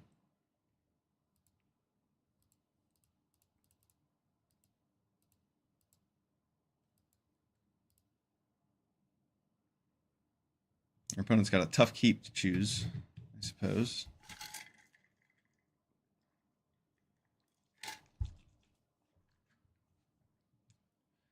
Tanking on the mulligan.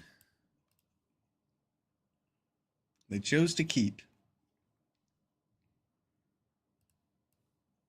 Our opponent has a Burst Lightning. I do not want to get this. I don't want this Spectral Sailor to get Burst Lightninged.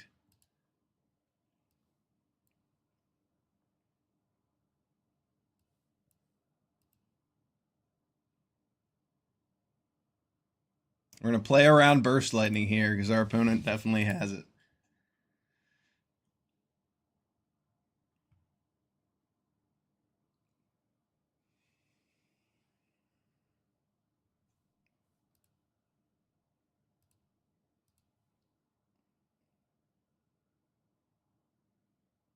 All right, and our opponent knew that we knew, so they got rid of it, maybe?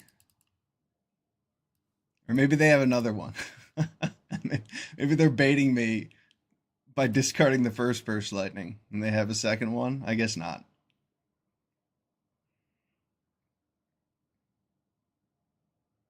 Wow.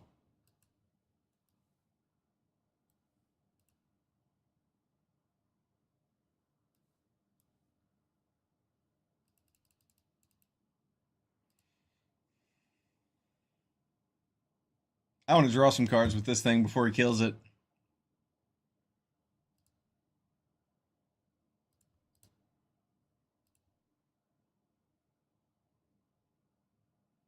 I could have like gotten some board presence instead, but I'm really happy to draw a card here.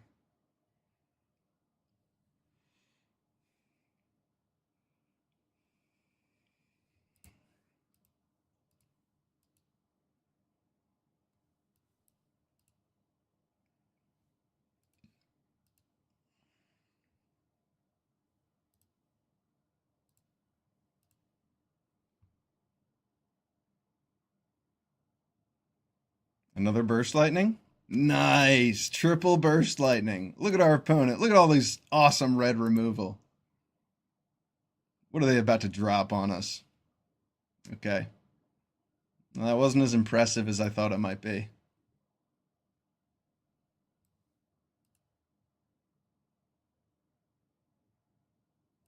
Nice. I wanted to land a discard there because I needed my second blue source.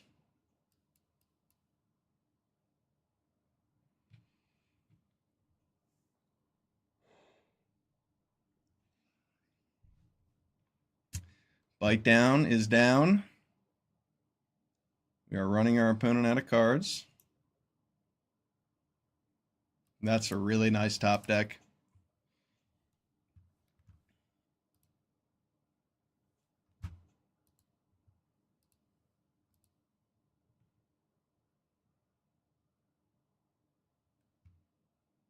Hell yeah.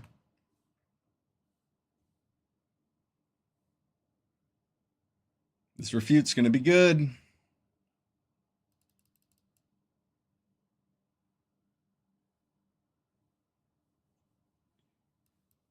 Nice.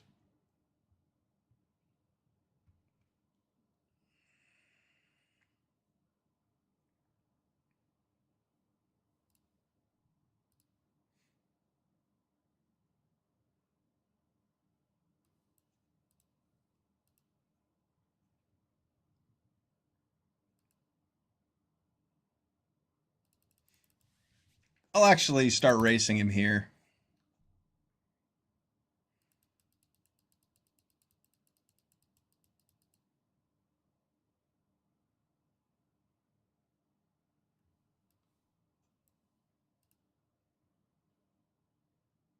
I don't want him getting any free cards. That's why I countered that. I know I could have stabbed it, but I don't want him getting any free cards. That doesn't seem like a way for me to win.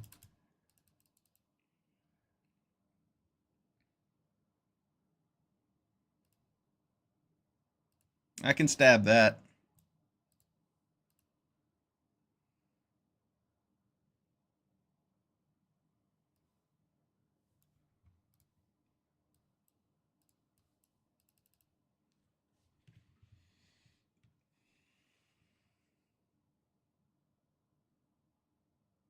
Oof.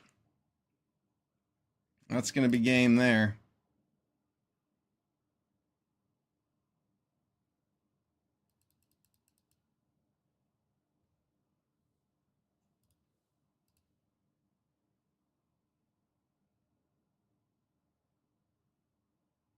Top deck wars.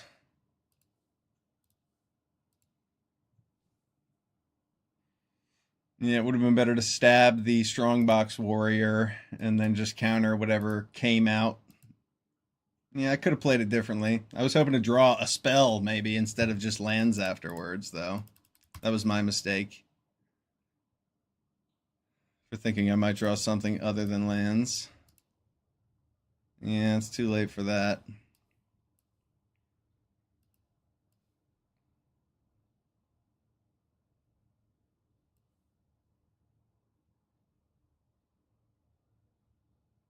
Brutal.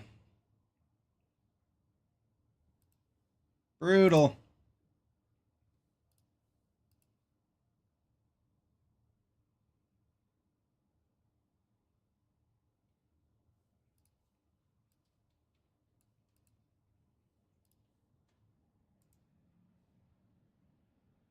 I think it was right to counter the Strongbox Raider so that he didn't get more spells, but I definitely lost because he resolved the Tali. That was a rough game. We got into a top deck war. We've gotten into several top deck wars today with a significant land advantage and lost every single one of them. Sometimes luck's not on your side. Every time I've been in a top deck war, though, I've felt better about it than my opponent should have because I've had like twice as many lands as they did, or at least 3 more lands than they did. That was pretty bad luck again.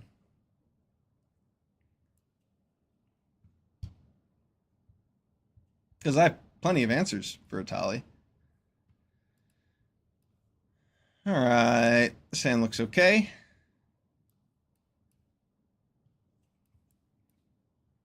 I would have said it looked great before I was 1 and 2, but I don't know what a good hand looks like anymore.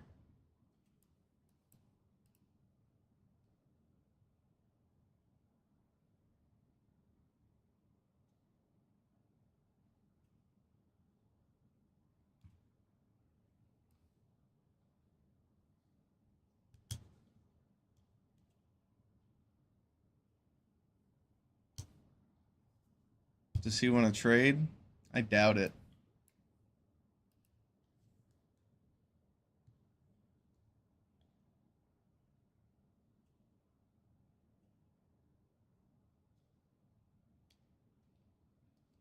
Though I don't really want to trade because I have this extravagant replication.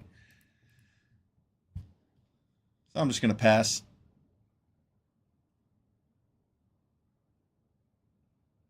Though I didn't want to pass with him having the Firebrand Archer attack up. I'm cool with him resolving a 3-drop.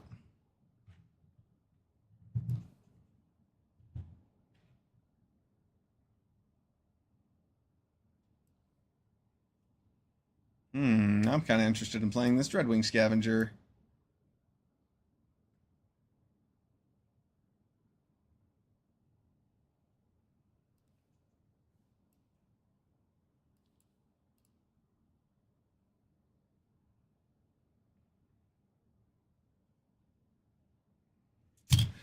I'm just going to discard my Refute so that I can curve out with this hand.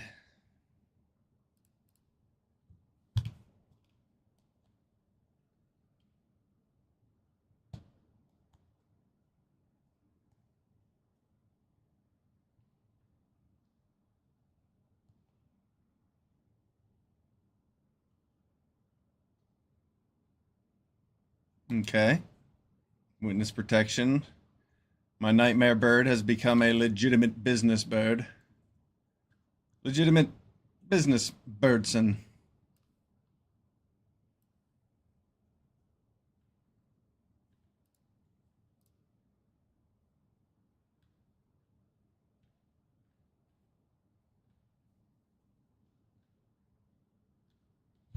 I could make a bunch of copies of my legitimate business person.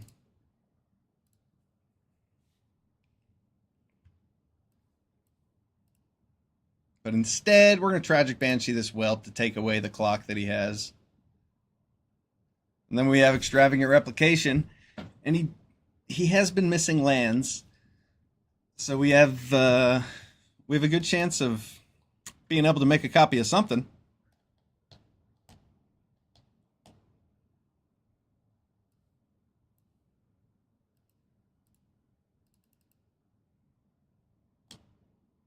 I'm comfortable with a double block here. If he wants to do that, I won't do anything about it.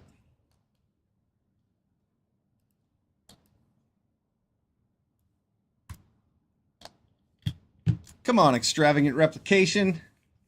Can we do something cool?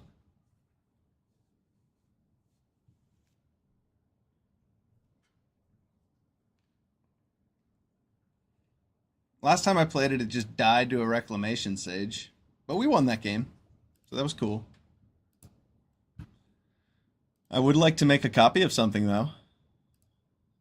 I did make a copy of a Vampire Gourmand once. We lost that game to Krenko.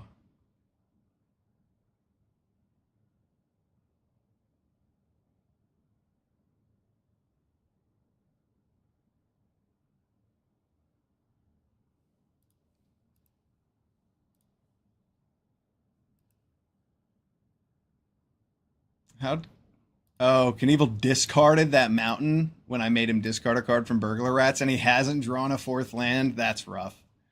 That is rough. Know what that's like.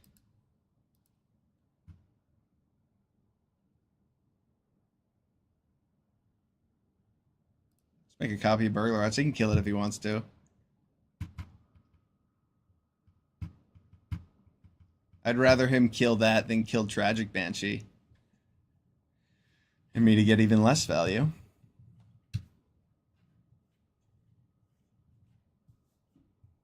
Did he attack with Balmor last turn? Doing me 1 damage. It's a bold move, I would say.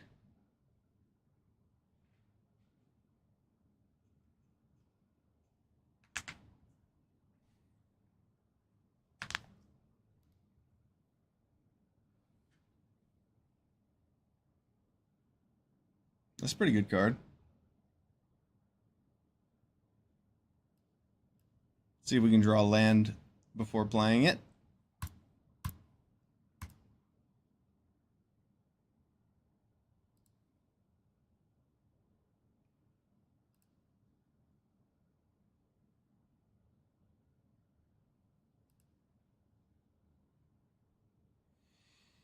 All right. Kraken.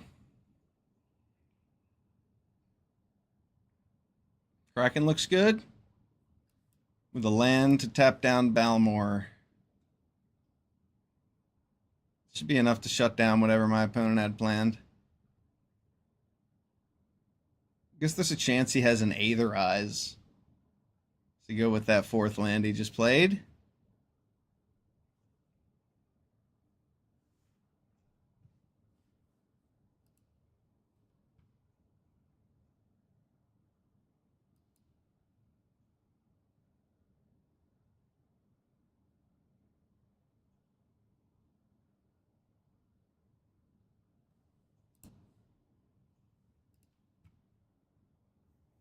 Kaito.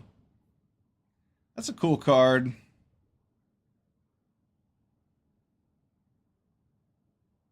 I don't think it's going to be enough.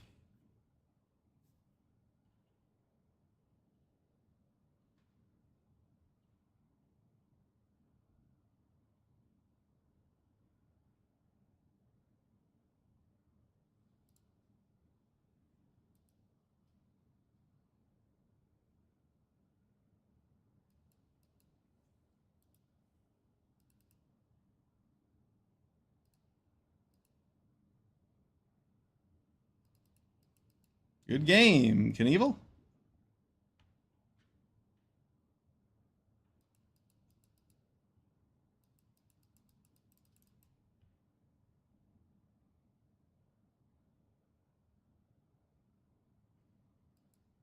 Two and two. Blue-black control is pretty fun. Let's see if we can go positive with this one.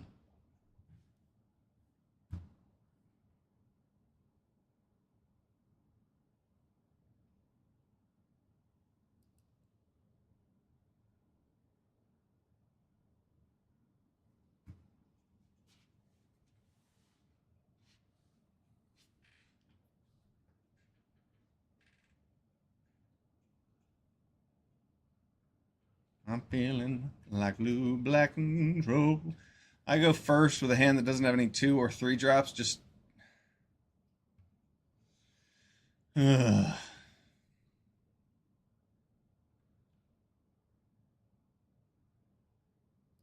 least I have Big Fin Bouncer and I'm on the play. Hopefully I draw something to play. I don't like mulliganing with this hand. Or I don't like mulliganing on the play when I have 3 lands and 4 spells, though this is not a good combination of them.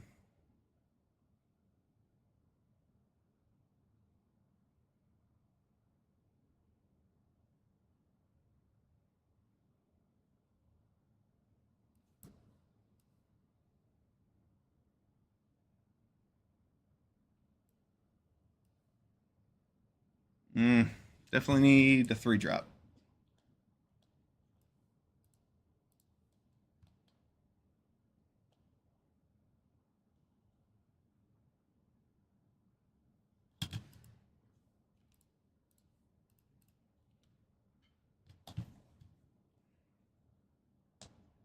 It's about as good as a 2-drop as it gets when I don't have anything to play. It's going to deal me 6 damage before I play any cards. Yeah, I am fucked, as they say.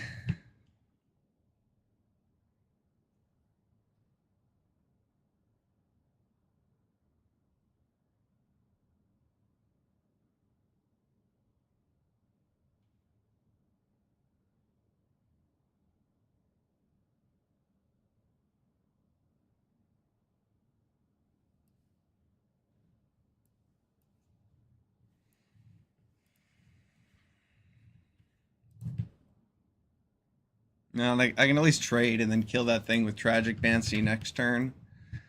The fact that he only played a Gnarlid Colony on turn 3 means we might be able to come back from not playing anything for the first 3 turns. Well, our opponent's already using their removal. Oh, that was pretty perfect. All right. All right. Things are looking up here.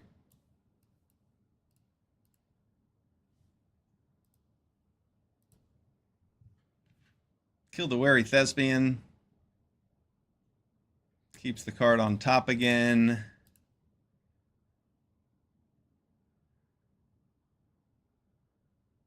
Our opponent has more removal. All right. Hey. Clear the way for this Kraken.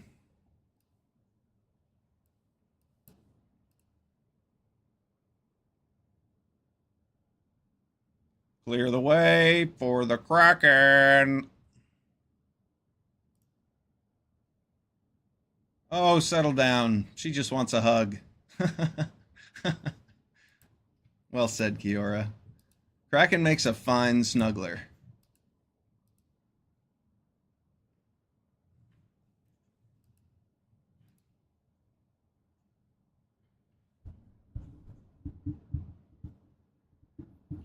What's a Kraken, Neurosis-Akin? What are you about to do to me? Alright, I'm gonna have to take 2. Maybe he just wanted a raid trigger, but I'm afraid.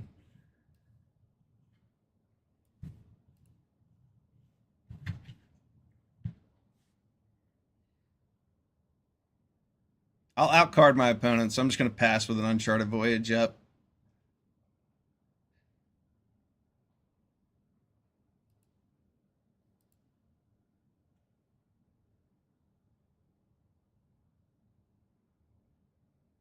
Ah, he wanted to burst lightning with the Gnarlid Colony to make it an even 6.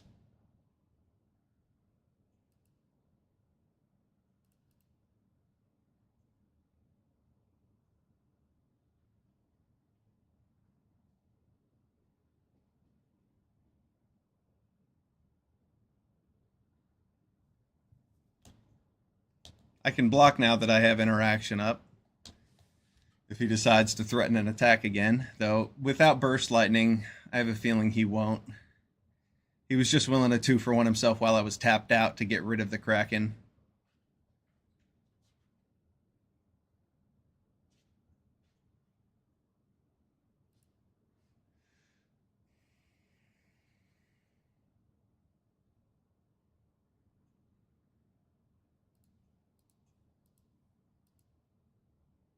He's rolling the dice.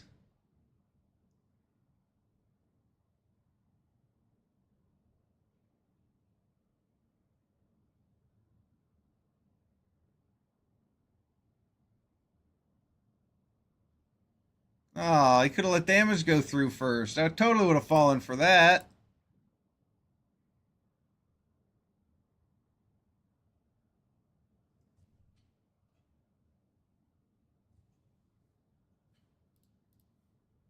As much as I want a land to tap something down with, yeah, you know what? I'll keep that on top.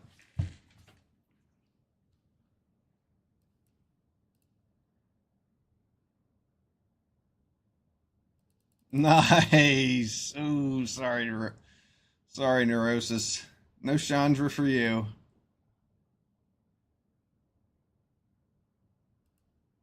This guy playing the deck I drafted last draft?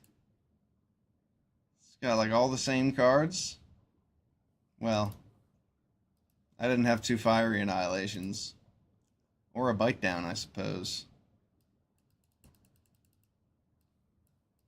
But I did have Chandra and Sylvan Scavenging.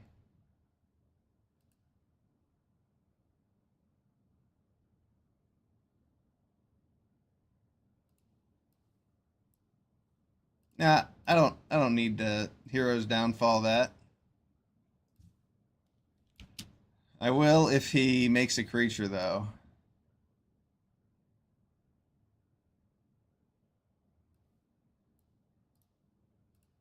Alright.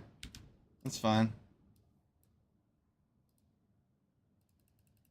No need to reveal my Hero's Downfall for game 2.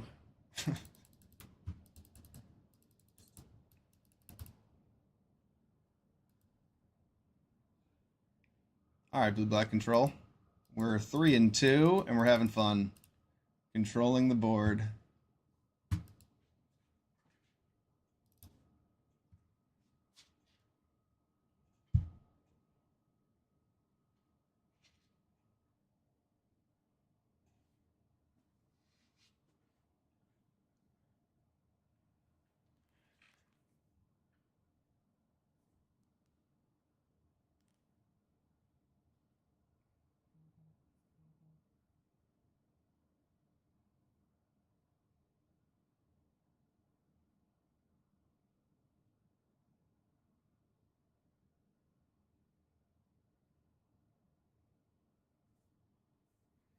Here we go, hopping in.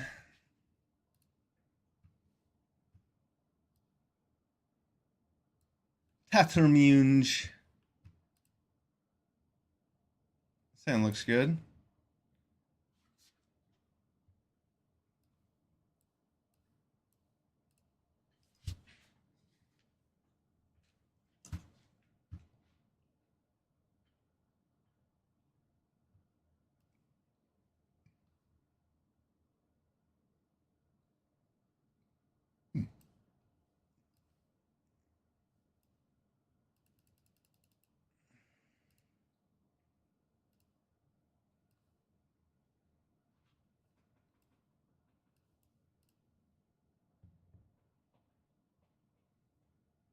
I could have played Burglar Rats and kept up Stab, but I'm more interested in keeping up Interaction.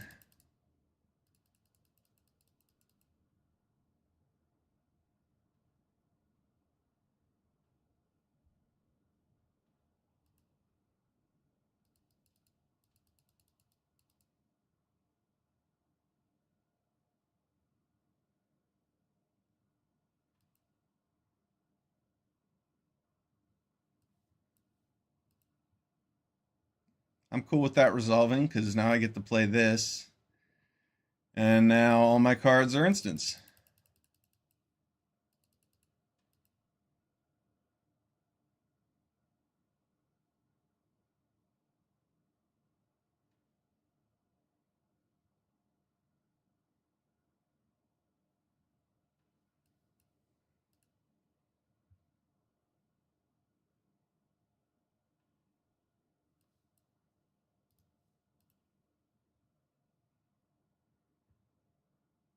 It's not my favorite thing to stab, but it's fine.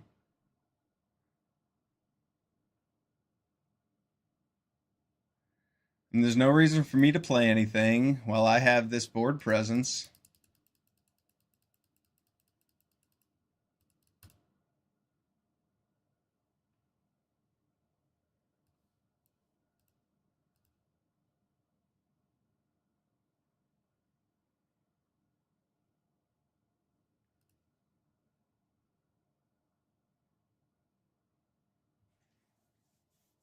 I guess I don't need 2 Vampire Gourmands, do I?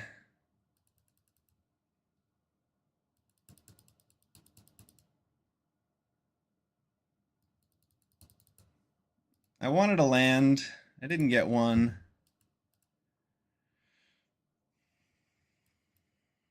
But no complaints.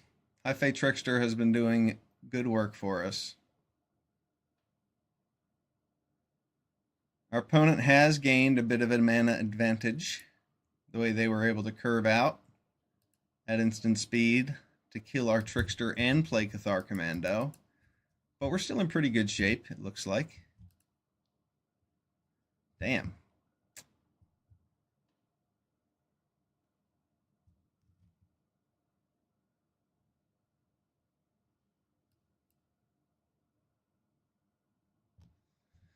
Well, we'll hold back.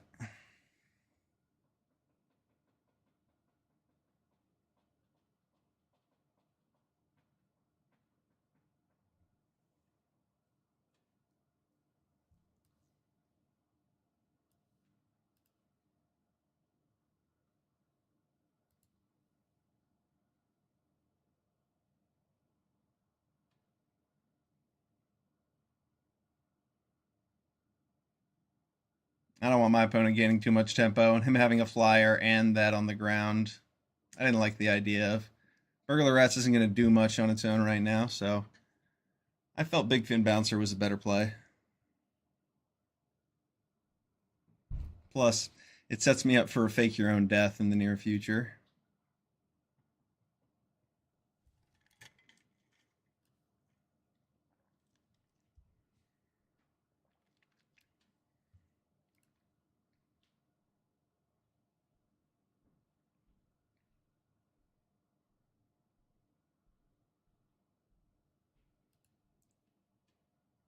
Looks like he's keeping up a refute and does not want to tap out for it.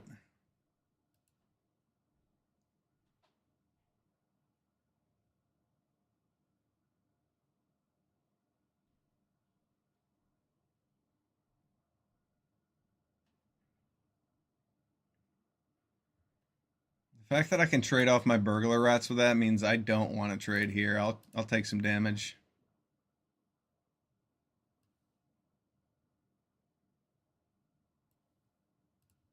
It's cool. If he wants to counter this with refute, then I get to actually play my cards out.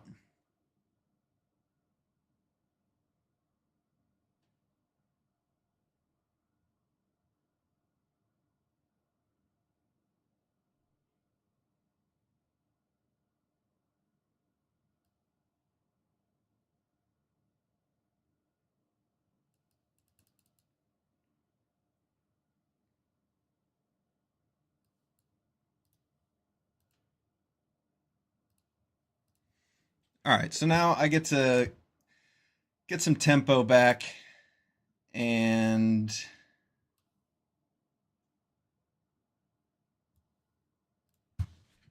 produce a clock my opponent has to deal with.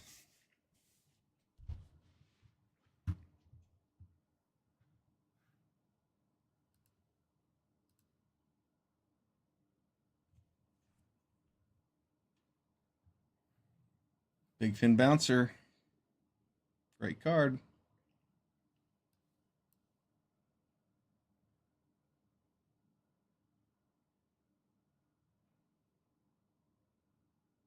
Playing into an Essence Scatter here.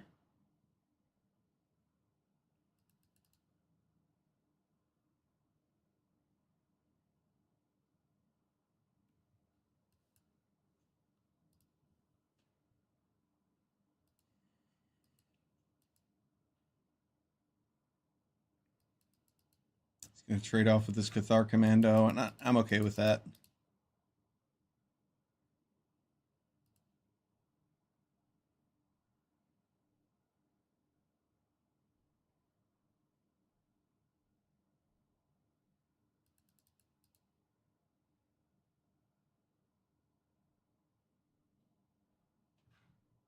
Grappling Kraken is a nice fat butt.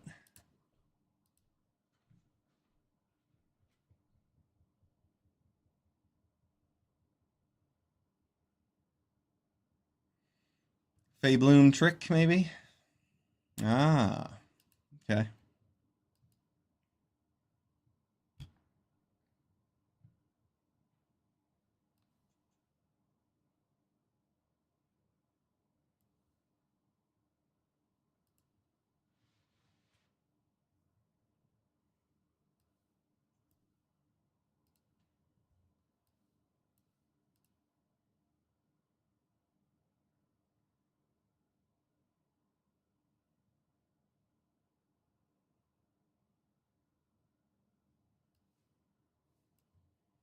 I just want to stab that big fin bouncer.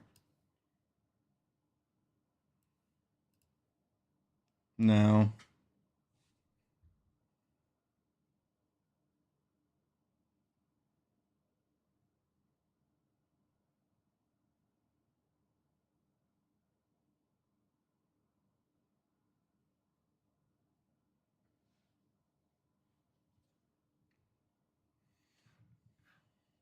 Oh, wow. That's pretty strong. Stab would have been good.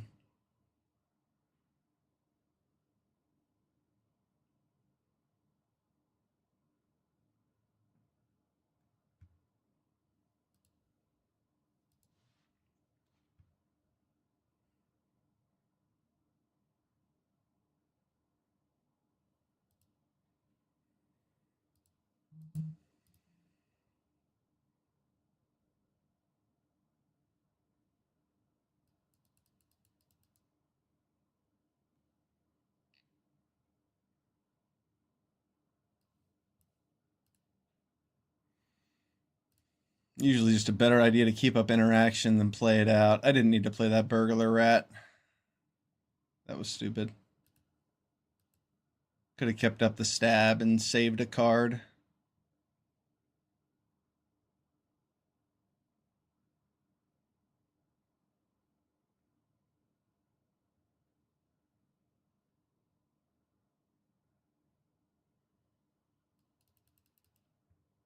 Our opponent has drawn out quite well this game. Wow. Wow. Lucky duck. Hard to beat all that. That is pretty nasty. Yeah, that was really lucky of our opponent. Everything he's accomplished here.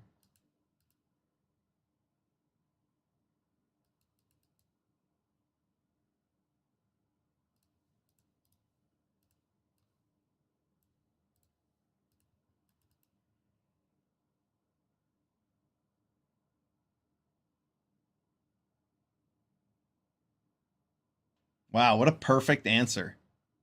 What a perfect answer. Lucky bastard.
Just run away together. Oh, Luminous Rebuke. Wow.